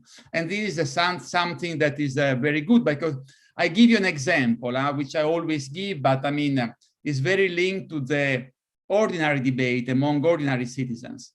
The citizens are always amazed the fact that we have a single market, a single currency, but everybody does what he wants with taxation. And when they discover that a country like Ireland, or I could mention Luxembourg, I could mention the Netherlands, I could mention others, but a country like Ireland is the seat of all the digital giants, because basically practice fiscal taxation, tax dumping, they get mad. In my view, they're right. But this is something very much spread in the debate. It's not something from the Brussels bubble. Huh? When you got a debate with ordinary citizens, they tell you, but why there isn't a more convergence on the taxation of the financial giant, of the digital giants? Huh? That is something. Let's envisage that this can be one of the requests. The answer is, yes, you dear citizens, you are right in your analysis. But you know, there is a problem. To decide this, we need unanimity in the European Union. But do you really want to proceed for a convergence on some aspect of taxation, for example, on the over-the-top, on the digital giant? Do you really want? Well, you know, if you really want to do that, we need to modify the treaty, because unanimity is foreseen for taxation, and to do what you want to do, we need qualified majority. This is the way, in my view, we have to handle this debate. And this is why I don't see this dichotomy between policy and institutional solution. The two things are linked. If we want to certain policies, if we want certain solution, the certain solution requires certain institutional modifications. So, I mean, and also, I mean, yesterday I did a debate on a French radio with someone, I mean, who comes from Central Europe, but he's a professor in France, in Sciences Po, etc. And when we were talking about this conference and the treaty revision, or a new treaty, because we could think, as we have got the fiscal compact among 25 member states out of 27, we could have tomorrow a political compact among 20 members out of 27. I mean, we already seen that if there is a political will, we can even have new treaty among the willing. So I mean, I'm very open also on this. I'm very open on this, because if we do all this process and if we launch the treaty revision, and then there is a country, let's take Italy, because I don't want to mention the usual suspect. In Italy, at the end of the process, say, oh, no, we don't want this process. We have worked 3 years. We have consulted the citizens. We have launched the parliamentary procedure. We have organized a referendum in Greece or in France. We won the referendum, and then there is one people or one parliament who says no. What should we do in that case? We cancel everything? Or it has become, we are in a historical phase where we should say, those who want the status quo stay in the status quo. Those who want to deepen their integration must be free to deepen their integration. Because this is the point, that this is the issue that we have put on the table. The time has come to favor a dynamic group of peoples and countries who want to deepen their integration or not. So this is why the issue of treaty revision is not a taboo. I mean, this colleague yesterday was saying, wow, no, I don't want to speak about treaty revision because this grand projet, this projet présenté avec pompe. I tell him, listen, guy, if the founding treaties reason like you, they would never negotiate and ratify the Treaty of Rome. If many people thought like you in 1992, we would never got the Treaty of Maastricht, and we don't have the single currency. What is this disease that is in Europe today, according to which we cannot touch to the treaty? But I mean, so far, what we have done thanks to the treaty. Thanks to the fact that we have negotiated treaties and that we have modified treaties. Why I am a co-legislator as member of the European Parliament? Because with the Treaty of Maastricht, we decided to give to the European Parliament a power of being a co-legislator. Before the Treaty of Maastricht, we didn't have co-decision. We had the cooperation procedure of the Single European Act. And before the Single European Act, we have a simple consultation. If in the past we had reason like that, we would still be with the Parliamentary Assembly with consultative powers. So I don't understand why we have done so many steps forward, considering the treaty revision one of the tools we have, because the objective, the goal is not the directive, the regulation of the treaty revision. The goal is to have a politically, socially, economically better integrated Europe. That's the goal. The goal is to ensure a better welfare for the citizens. So if to reach those goals, the goal is to have a Europe which is effective in the fight against climate change, a Europe which is able to govern and not to be a passive actor towards migration. If these are the goals, but let's see what is needed to reach those goals. And if to reach those goals, it is necessary a new treaty, ex novo, or a modification of the existing treaties, they shouldn't be taboos.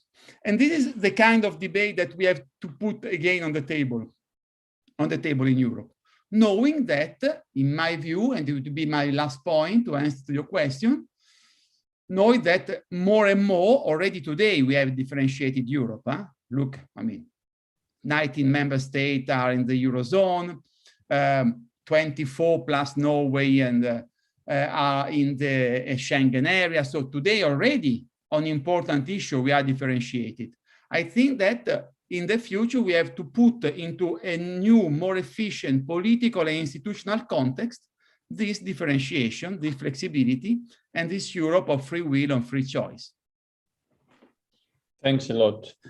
I'll give, we're a little bit behind schedule, and I'll give the floor to both persons who asked the floor, and if you could reply collectively later on to both of them. So Anna Candila first, and then Stefania.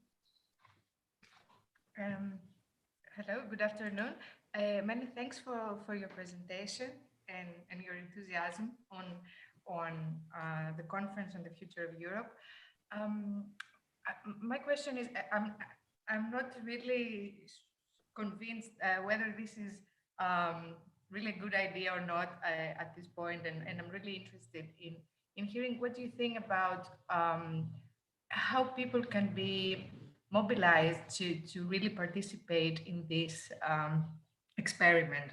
My impression is, of course, it is still too early in the debate, but my impression is that people know very little about this going on at the European level, like the ordinary people, as EU institutions want to reach out, and especially this would be problematic, especially if this at the end is going to go beyond the mere consultation exercise and have some more impact on the structure of the debate in the future and the future steps to be taken.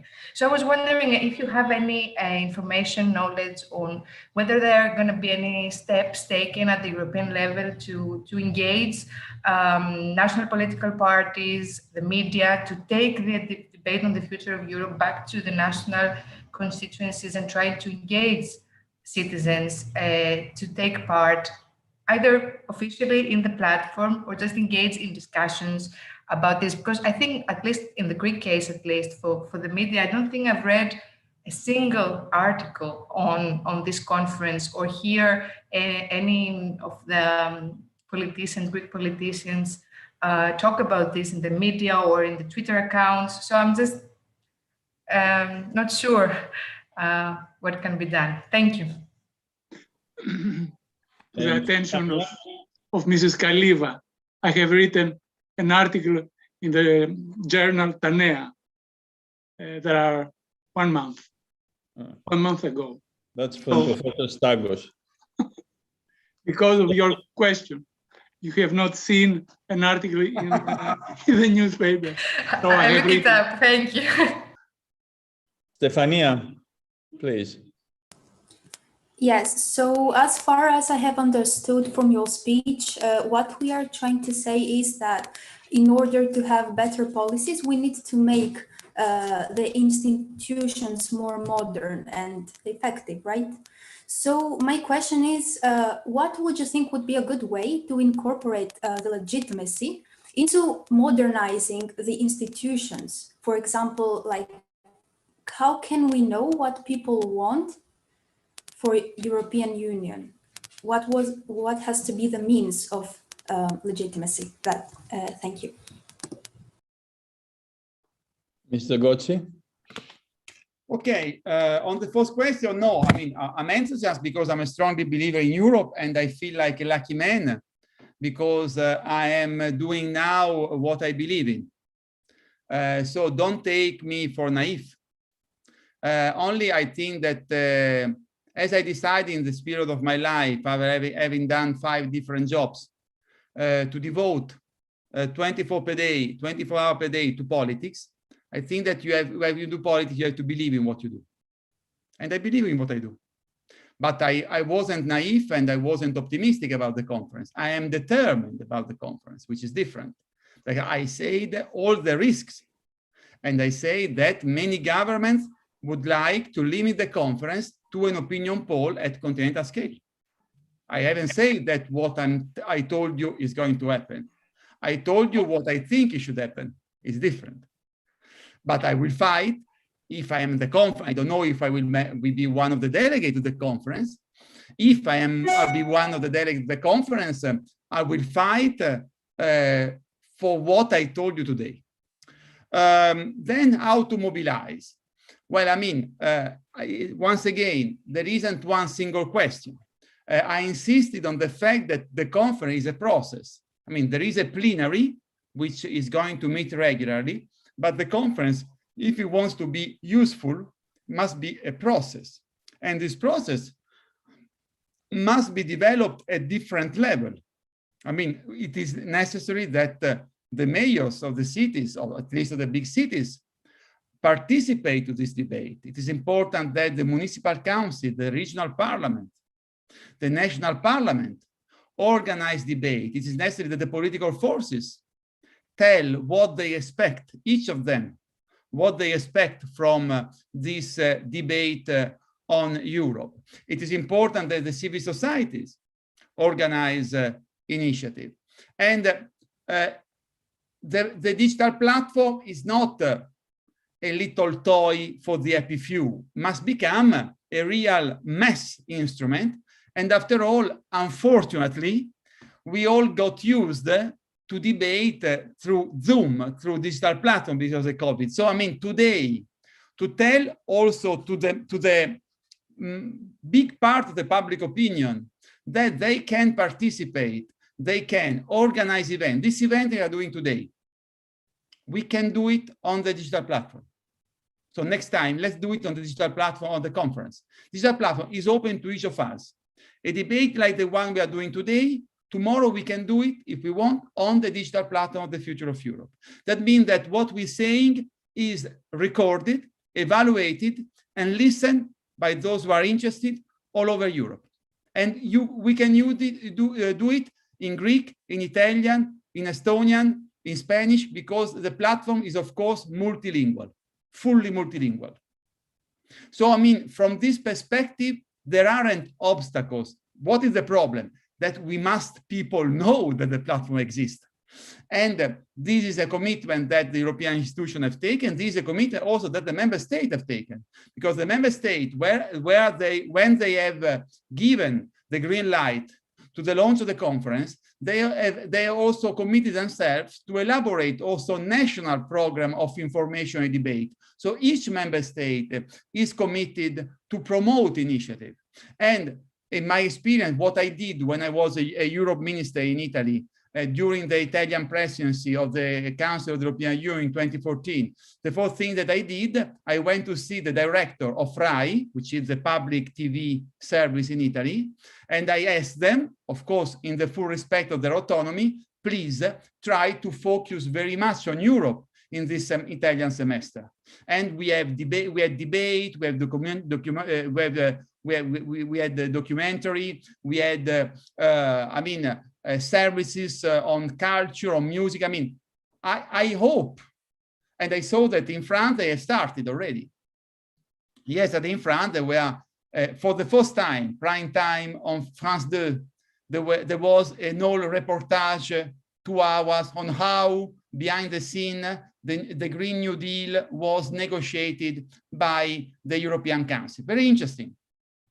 I didn't look it all because I wanted to have a break, and I deal with European politics all the time, so I didn't stay on TV until the end, but I'm sure that for people who do not spend their days as me between Brussels, Paris, and Strasbourg was very interesting. This is the way we can raise awareness. So, I mean, there is a commitment. Then, of course, we have to make sure that each government fulfill its commitment, fulfill its obligation. But for example, even the other day I was in debate with the Lithuanian Europe minister. They say, well, we have already made a deal with the representation of the Parliament and the Commission here in Vilnius. We will promote debate in the schools. I mean, this is the way we have to raise awareness. And I hope also that so the media and civil society will show a particular sensitivity.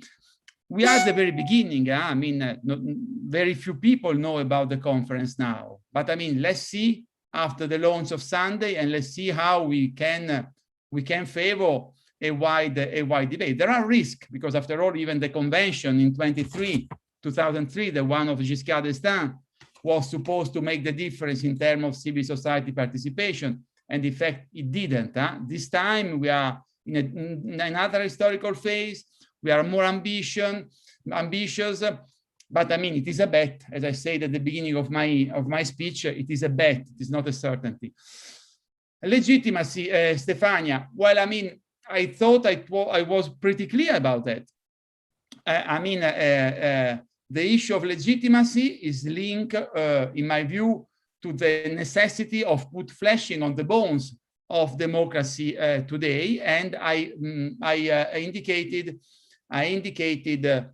two possibilities to reinforce the legitimacy, the democratic legitimacy of the institution. The first is to promote more effective and wider direct democratic participation.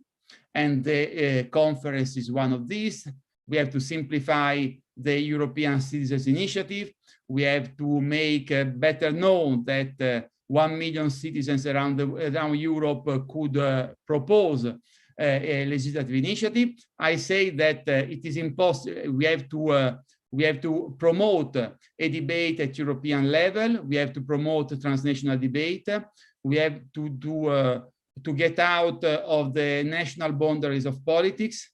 This is why, for example, in my experience, we decided here in France to present to the French voters, a transnational list with 7 nationalities. And after all, in my delegation, there aren't only French. There is me, I'm Italian. There is a Greek lady, and there are other French citizens. And this is important. And this is important because we have to embody what is written in the treaties. And in the treaties, it is written that the member of the European Parliament represent the citizens of the Union. They don't represent Greece or Germany. Then it is clear, you have also to pay attention to your constituency. But I mean, in the French Parliament or in the Italian Parliament, the members do not represent Paris, Marseille, Roma, or Milano. They are members, deputies of the nation. They represent the nation or the nations in the case like Italy or Spain.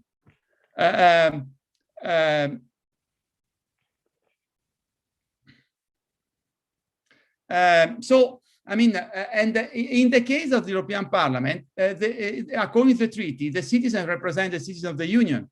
And this is why we have to be consistent with this. And we have to promote this debate, transnational debate, getting out of the national boundaries. And these, in my view, are three ways, I say, transnational list, citizens initiative, to the conference, and basically to put in practice the chapter on the democratic life of the Union, which is in the Treaty of Lisbon, in my view, are 3 ways of increasing the legitimacy of the Union. Then it is clear that I agree also with what was said before in the panel before, that the legitimacy of the Union, the awareness of the Union, depend also on the outcome, on the policies, on the real solution. It is clear, but I didn't focus on this because you had already tackled this in the previous panel. But certainly this is another part, a big part of the answer. Thank you very much. Thank you very much. Very to the point and at the same time inspiring. Let's move on. We're a bit behind schedule, so there were a couple of questions. I didn't want to stay longer on these issues, but I'm sure that we will come back in the working session we have just after the last speaker. It's 5 o'clock Greek time. I mean 5 o'clock time of Greece, not Greek time in terms of as late. But I want immediately to pass on to our third speaker in this panel, Professor Dusan Sidzansky. He's a very well-known figure in European politics. He is Professor Emeritus in the University of Geneva, and he's the founder of the Department of Political Science at that university.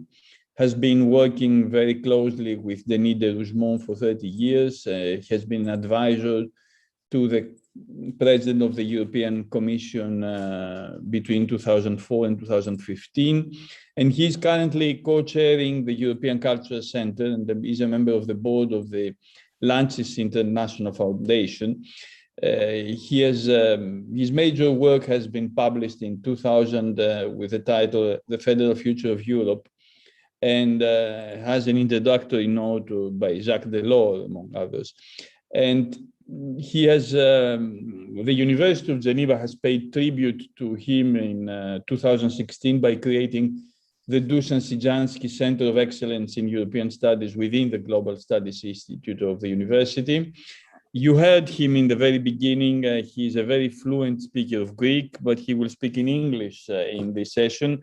I welcome him and I give him the floor to talk about how to pave the way towards the European Democratic Federation. Professor Sidzansky, thank you very much for being here, and you have the floor.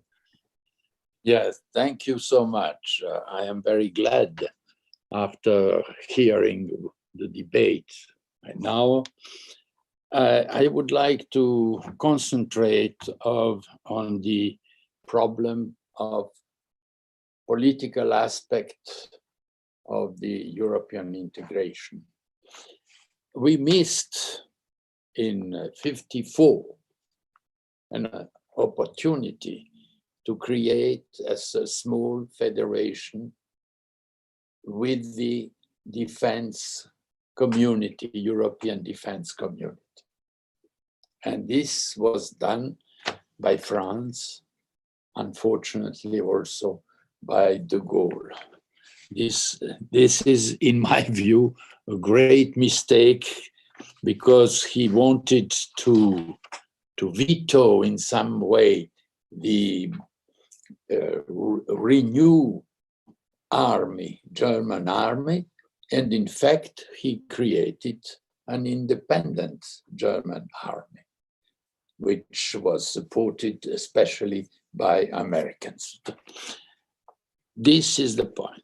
From this great, really profound crisis, we were devastated, all of us, because before that, the participation of different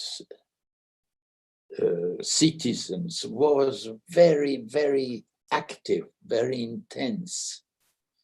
And suddenly, all was destroyed.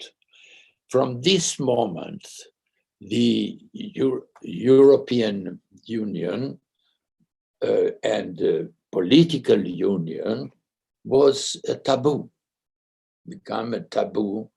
We tried to do something with de Gaulle, then after with Tindemans, and finally with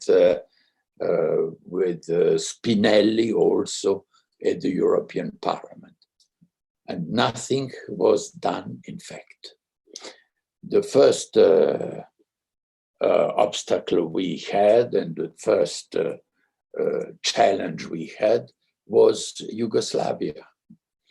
As you know, I am originally from this country, and disintegration of Yugoslavia was against all the movement we had in Europe, which was to integrate on the basis of common values. And this was not done. Fortunately, Monnet did a long and very intensive combat and succeeded in creating the European community, economic community, and Euro. He was based on the strategy, integration sector by sector, in the way that if one sector is integrated, it has influences on the other sectors which are very close to it. This was the very, very sound way of promoting European community. But it was not on the political, it was not a political community, it was a sectorial. And today we are at the point we need a political union. The first mention of this was when a debate ran about the euro, and in 92 in the Bundestag, they in the bank, what they called it, Deutsche Bundesbank, they had written in their documents that the euro will difficultly survive without political authority. And we know that in history, we have observed that political authority was generally created before, and that the authority created the money. This was the processes we observed in the history. But in our case, it was quite a different approach. Nevertheless, I have the impression and conviction that for a long time, we were rather on the positive integration. But with the crisis we had, with the migration, with the finance crisis, and especially with authority imposed by the Eurogroup, which I must confess is totally, Eurogroup is totally undemocratic. It is not formal group, has no statute. Therefore, all the main move toward the euro, toward the Eurozone and the constructing this Eurozone was debilitated by this aspect of informal group making pre-decision for the European Council. In this way, the decision-making process was completely transformed and without control by the European Parliament, without control by the, by the Court of Justice. You couldn't control it. The recently Cypriot bank from Cyprus asked the Justice Court to enter into a debate, and the Justice, the Court of Justice, European Justice, decided that it's not possible to judge an informal group. Therefore, one of the steps we have to think in the future, if we think about legitimacy, is about the Eurogroup. First, the Euro is without public political authority, and at the same time, the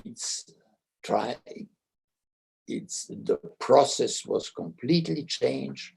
It is not transparent, it is informal, and it goes directly to the European Council, which in general approves all these decisions. So this is one of the aspects. The secondly, as you remember, we had the intention with the creation of convention about to elaborate a constitution for Europe.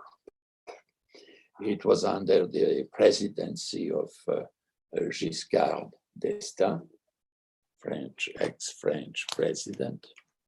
And I think I had the impression that the big error was to have produced 300 pages of called Project for Constitution of Europe. It was a big error. I had the opportunity to discuss with Giscard d'Estaing, saying that we have to distinguish between the constitutional law and the organic or general law, and not put all this together. It is probably, it was done under the pressure of neoliberal living, of the big groups and so on. This is something we never studied exhaustively. The point is that even the Lisbon Treaty, which was, we know, the way of escaping the negative aspect of the project for constitution. But in fact, it was trying to conserve or to have in vigor, in active way, the important thing which was provided by the convention. Nevertheless, the Lisbon Treaty was emasculated totally. It was taken by the intergovernmental tentation. From the beginning, we had the conflict, but it was not very well known in public, between the president of the Commission and the president of the European Council. So these two bodies were in tensions. And I remember telling to Barroso, please go try to have a structured collaboration with the president. This president, the first president, was convinced that this distinction between intergovernmental and communitarian was not a real distinction, that it was our imagination and so on.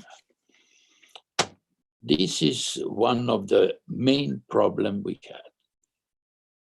Secondly, we can observe that contrary what with the proverb we have, that from crisis to crisis, European integration was strengthened. I believe the contrary. From crisis to crisis, it was debilitated. It was really, we can see by the Lisbon Treaty. In Lisbon Treaty, after the event, which was the referendum, negative referendum we had about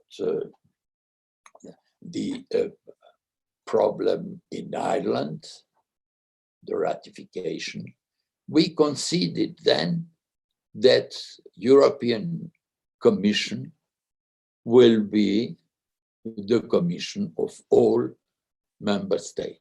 Is it communitarian? Is it something which gives us credibility and legitimacy? With the Eurogroup acting as it acted, with austerity and the political consequences of that, with this problem of austerity, with the approach by sanctions, we know what was the crisis in Greece, in Italy, in Portugal, in Spain, even in France and in other countries. Therefore, instead of having the solidarity, we had, on the contrary, imposed austerity, discipline, and instead of trying to give a dynamic to the construction, positive, helping each other, we were in the bad situation with the most of the countries. And the consequences of that was the creating and the renewing of nationalism, populism, and extreme movements in different countries. This was a real pity to see how we managed this financial crisis. And after that, we had new crisis, which came. Therefore, I asked the question, could we go with a sectorial approach? No. Sectorial approach can be used from time to time, but we need a global approach and based on communitarian values, common values we have, and respecting at the same time differences. This is what we called the federalist approach. You have common values, you have common powers, political, for example, you have always defense, foreign policy, and security, you have them always in the federations. Moving to the federation, which is, as you know, what I was promoting for years and years, not as the model, taking as a model Switzerland, but generally. And remembering what my friend Karl Deutsch did in the beginning of 50s with a study about the elaboration and building of federal states. The result was that the projects which had a core area decided to move dynamic, respecting the differences at the same time, succeeded. This was the case in United States, this was the case in Switzerland, in Belgium, and in other countries which are more or less federal-oriented countries. In any case, my belief, profound belief, is that we cannot think about unitary Europe. Unitary Europe is not the model. Even France is going to a better and better autonomy of different regions. And we are moving probably to mobilize not only the states, but the regions, the common, and also the citizens.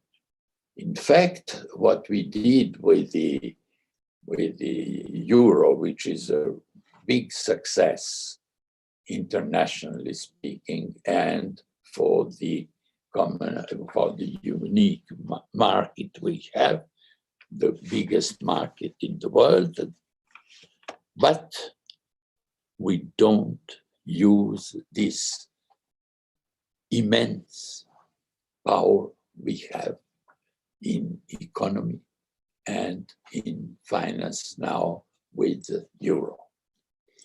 We don't use it because we don't have political organization. We remain sectorial economy. If you want to enhance, for example, the cyber security, you have to refer to the market in order to justify your initiatives. This is what the Commission is doing in this area. I think, not to continue too much, that we have to establish and establish a core area of minimum 9 to 10 members, which are convinced that they are convinced that we must have a political union to control and also for the defense, security. You cannot have the same type of construction as we have in euro, without authority, political authority, to have a common money. It's impossible to have it for long time. Therefore, we have to think about the reform which can begin in the Eurozone. Eurozone is not functioning well. He tries to copy, he tries to use all the organs and so on, but the fact that the main pre-decisions are taken by the informal organ is not legitimate. And this is one of the points. You have a very, very positive integration in the monetary union, and at the same time without the public political authority. It's something we have to think, to analyze, and I suppose to have a real move toward a federation, even if it is small, beginning with the small group, with the 10. There is enhanced, you know, perfectly enhanced cooperation, which was used, which means very technical problems, divorces, marriages, and so on, instead of using it for monetary problem, for different important problem as defense, foreign policy, and security problems.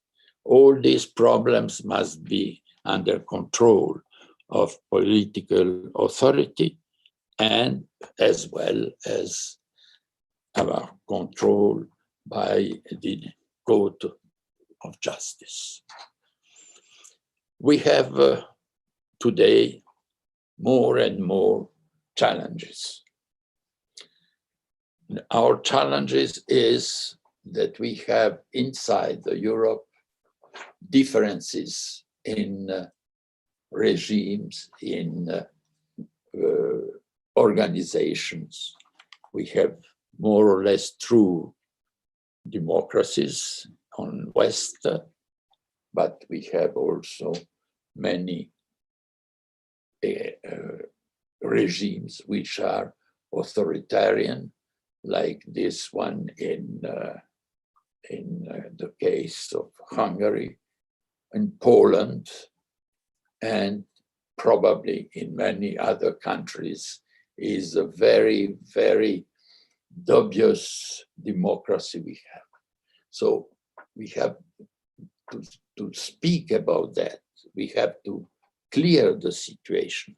And one of the way of clearing is the conditionality.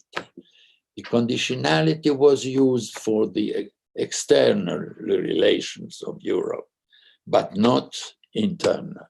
When, for example, Croatia or Bulgaria or Romania became members, conditionality was no more used.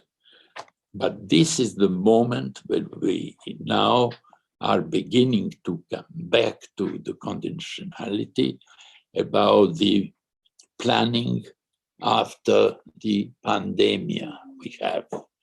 And I hope that we will succeed in this, even if it's needed to have unanimity, as it was in the discussion for the plan of billions, 70, 50,000 billion.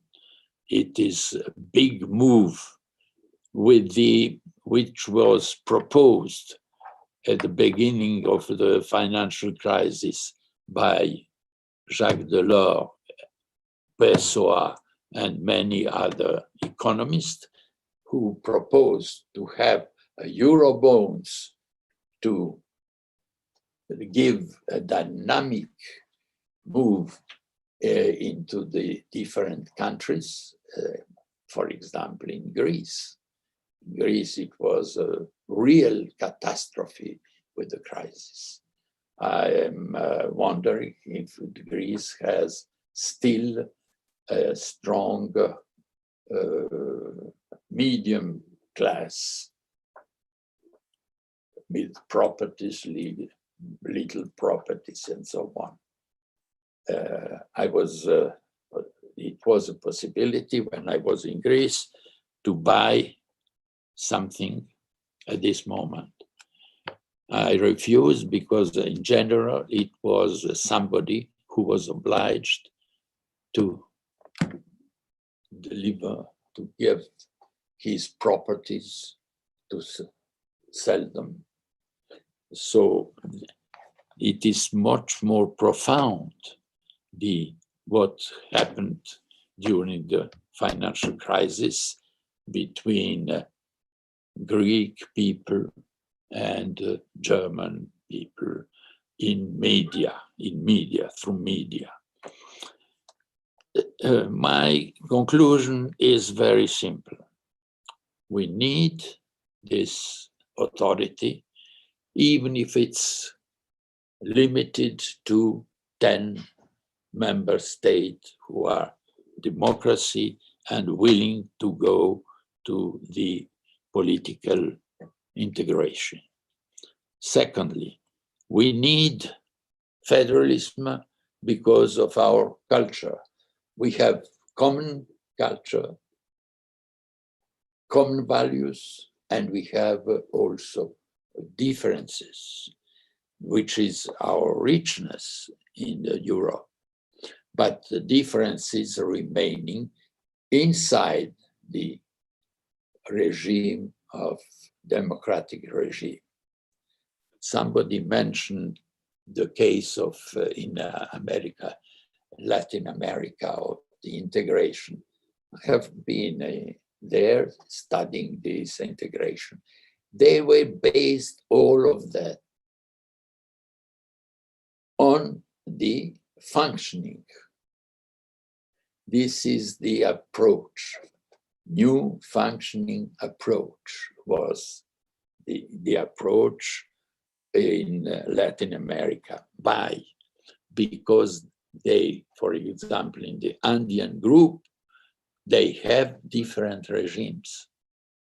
How can you build something stronger without having some harmony between democracies and in a federal structure? Secondly, we have main challenges today. They are not just technical challenges. GAFAM is the great problem we have. We have an incredibly important problem with the research and education. Education today in Europe is on the highest level in universities, in some institutes, and so on. But we, in my view, and this was what we did with Denis de Rougemont, we imagined that we have to have from the beginning of education, primary education, some European values, because we know perfectly that, as Piaget and many other psychologists established, the main perception and the main core in our ideas is elaborated, is formed between 4 and 6 years, especially.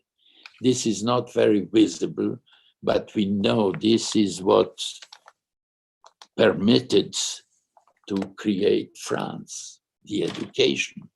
Therefore, in France, they gave so much importance to the maître d'école. This is the beginning of socialization of small children, which is very, very important for the future. So, finally, we are the greatest market as Europe, and I speak we, even if I am a citizen from Switzerland, but I became also honorary citizen of Greece. Therefore, I speak we. We must, in any case, build not only economy and market, but a real federation, European federation, with respect the values and has an harmony and capacity, because the world has profoundly changed.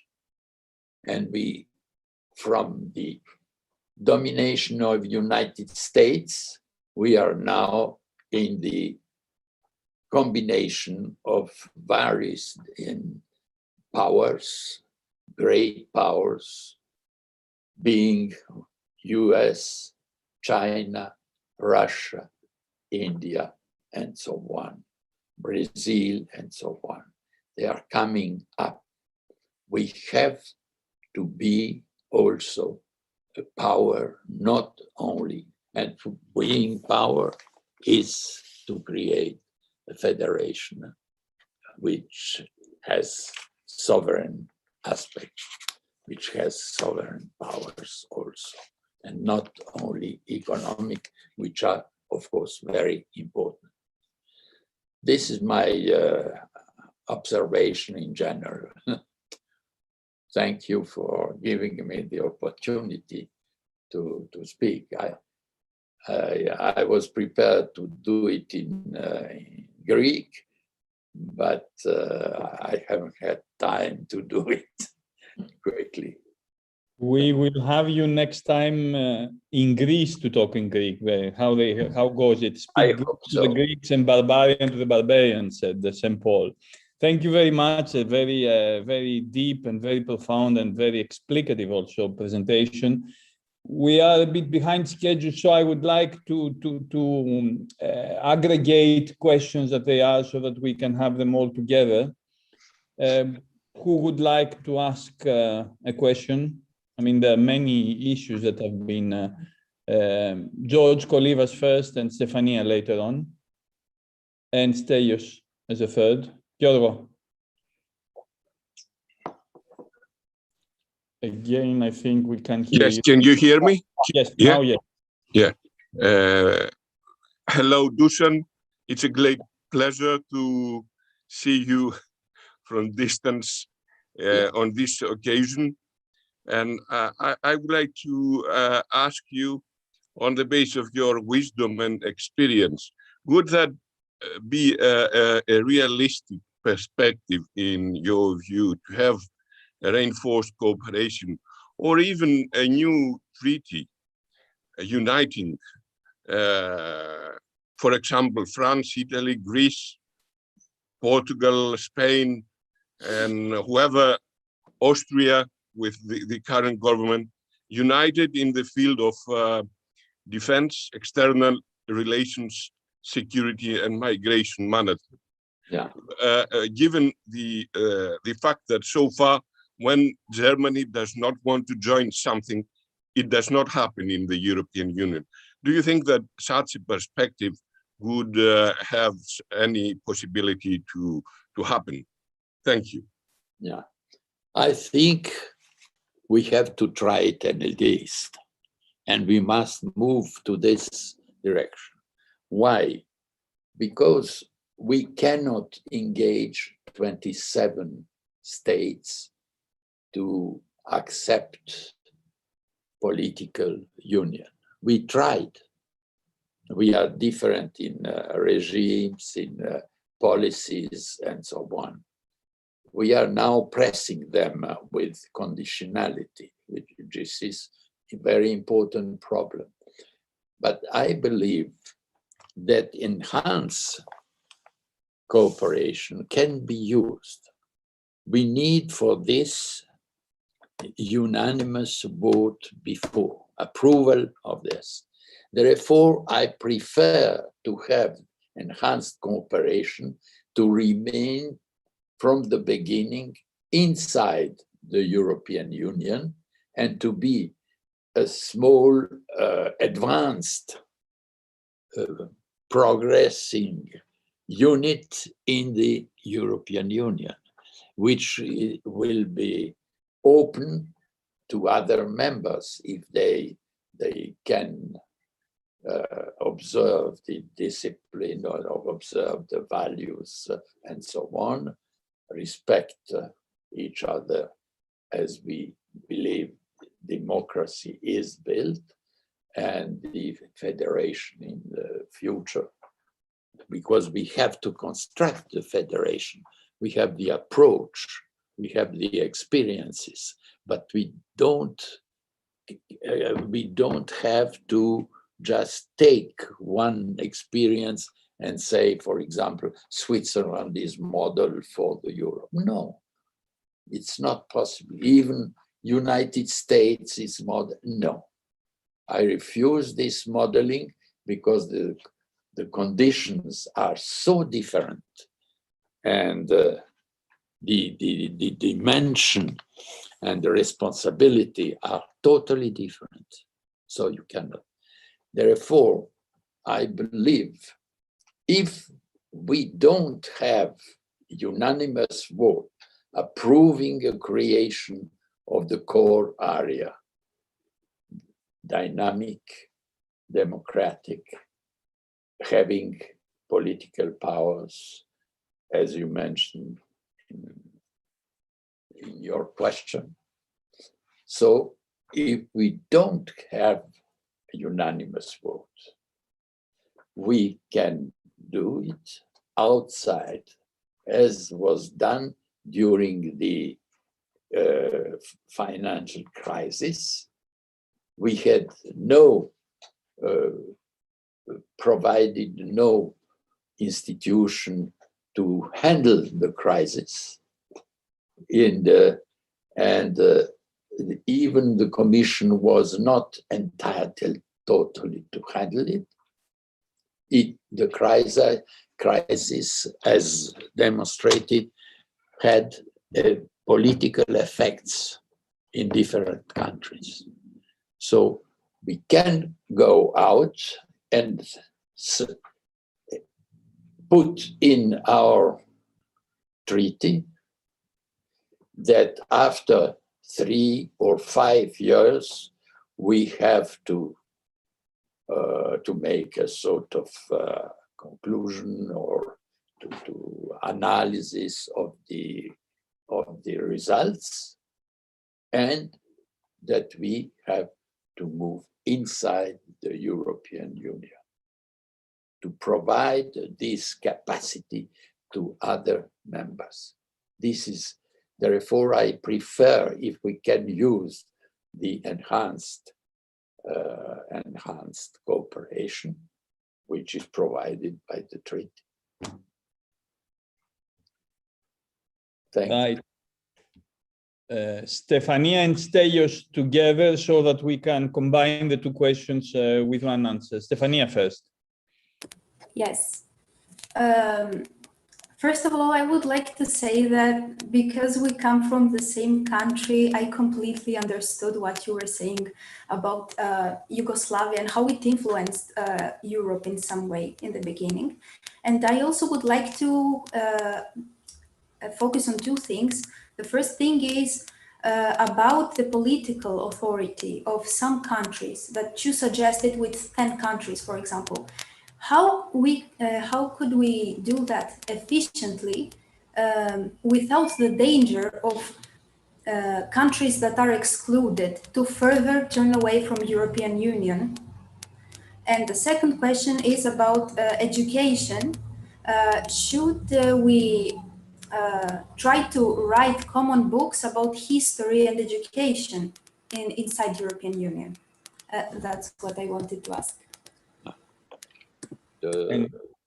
I am beginning with the second aspect. If Professor Sidzansky, if we can hear the second question as well, and you reply to both of them. Yes. What was the...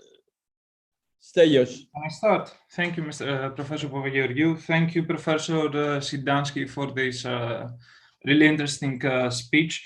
Well, you started pointing out exactly some of the topics that are about the democratic deficit or the deficit of legitimacy, talking about Eurogroup, and you indeed equipped us with some really interesting arguments on this topic. So I would like to stay on the same line of the market union or the economic union and ask you, what is your opinion about the status of the European Central Bank?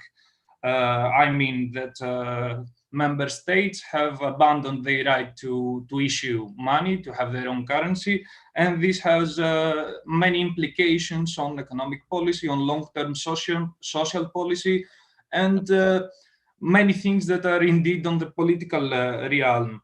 And on the other hand, the ECB has some political activity. For example, Mario Draghi in 2012, just with a statement, could save Italy and Spain from following the path of Greece. And this is exactly my question. What's your opinion about the status of ECB and whether central banks should be independent or we should follow a totally different path? Thank you very much. I think that we have the situation where the independence of central bank was too great. If you look at the Central Bank of England, or even as found in the United States, you will see that there is some harmony between the economic policy of the government and the central bank. They are supporting in some way social aspects of the governmental policy, which is not the case generally, traditionally in our states. In the case of, I will give you an example of Switzerland. And we had the Swiss bank, central bank, who decided to buy actions, shares in petroleum groups. The government of Switzerland reacted. Conseil Fédéral said, it is not compatible with our policy, which is a policy of climate, about climate, environment, and so on. You cannot go against governmental policy. The bank reacted saying, but we are independent and we are working only in the aim of benefits for the bank and for the nation. So what happened at the same time? 2 days or 3 days later, we saw that the shares in petroleum got from 60 to 10. It was a real problem we have to discuss. But unfortunately, in Switzerland, and I think in this way, Europe is imitating in some way, length. There is no really move, dynamic move to explaining to the citizen what is about. It's the future of the country. And you can have one saying that they are respecting the climate change and they are going to combat and to win if possible and to maîtrise, to control in some way, the evolution of these things or not. This is the main point. So if we are creating a distinction between the economic policy of the European, for example, in the Eurozone, we don't have economic policy. The economy is not supporting the euro. What is supporting the euro is an economic aspect, the market. our big, unique market we have. And this is the market, the most important market in the world. Therefore, you have still interest in Europe by Chinese government as well by the Americans. The investment from China are very, very strategically oriented. Every group, Chinese group, has a mission, what to do, how to do. If they don't do it, they are punished, like citizens the same. So we will not put our credibility in the market of China because it is a communist party who is directing, who is controlling the market and the main actors in the market. So what was the other question about the education? Do we have to establish some sort of book common history about Europe? It was, this purpose was very, very present and actual in times of Denis de Rougemont. We were working on that, exactly.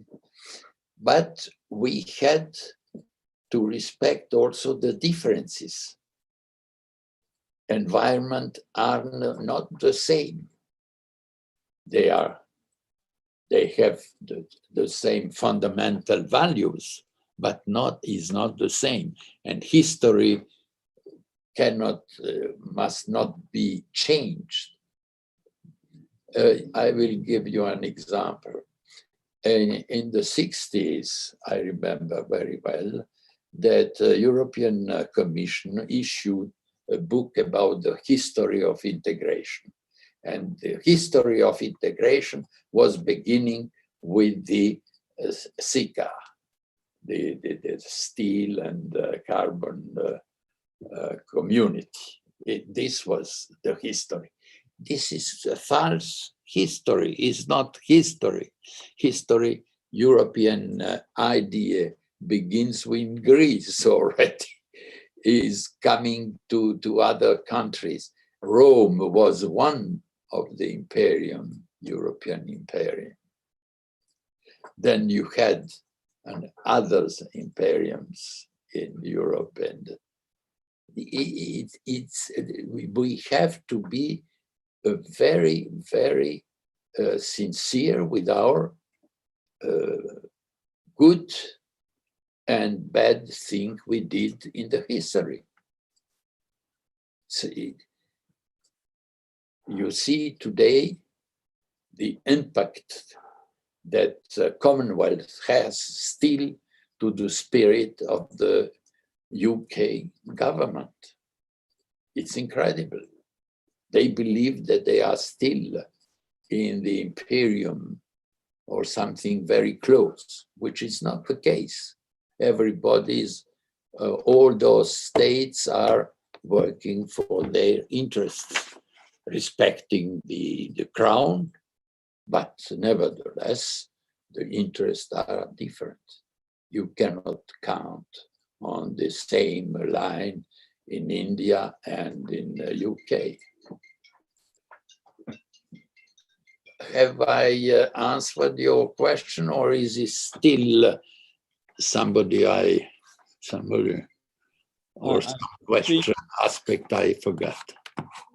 I think it covered everything. There are a lot of other questions for me, but unfortunately, we don't have time. But for me, I mean, the main question that would remain is, do we have 9 or 10 member states that we want now to go ahead? But this is a very philosophical question, and I'm not sure that it is. No, my dear, it's a very, very practical question.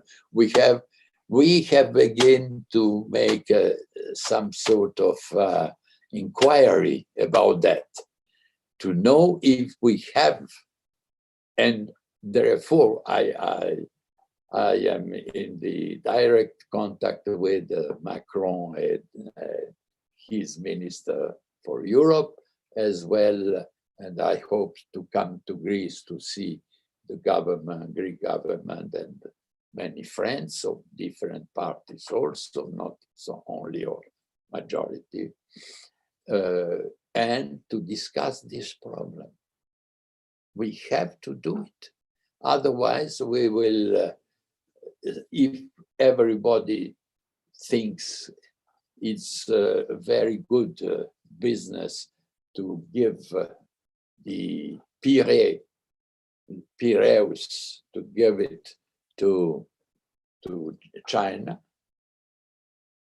for 100 years, which is, it's a penetration of these countries, being China, being the cyber security, with problem with Russia, with problem we had with Cambridge Analytica. All these problems are not the problems that Greece or Portugal or Spain or France independently can work out and try to have a solution. No, these are great powers, and they believe they are above the states, above the polities. This is the problem today. It's GAFAM, which has million and billion of dollars and so on, and which were imposing its measures, its way of thinking to the citizen of the United States. Trump, who believed he is working and he is commanding, was under them, because the influence of these media, important, and this platform and so on, is incredible. If you look at what the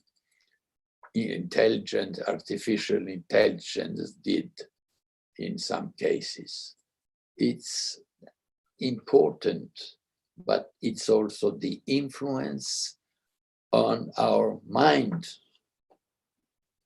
And if you introduce this way without the counterbalancing, with a critical way, with the thinking of young people, of even children, we will produce a new type of generations.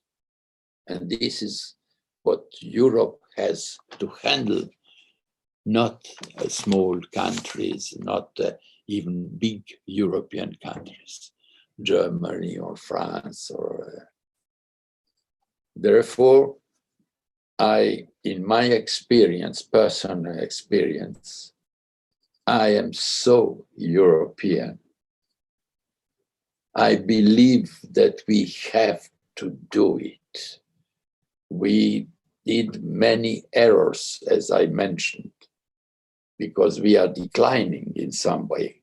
Attention. Unanimity is used more and more, or the informal thing when we are speaking about legitimacy. Please, awake. Thank you. That's a very nice ending of the first panel. Thank you very much for your presence. Thanks to all three of our speakers for the first panel. I think they gave a lot of information, which we're going to discuss and try to analyze better in the two working sessions we are going to have. We were planning to start at 5. We are a bit behind schedule. I will ask you not to go away, but we will have 2 minutes let's say, pause rather than a break. And then I would ask you to join your working groups through the breakout rooms. You will have some technical details in 1 minute through our support team. I remind you that the two working groups between 5:15 and 6:10, we will go 55 minutes, and the next one will start at 6:10 till 7:05. So we'll have 55 minutes for each of the two working sessions.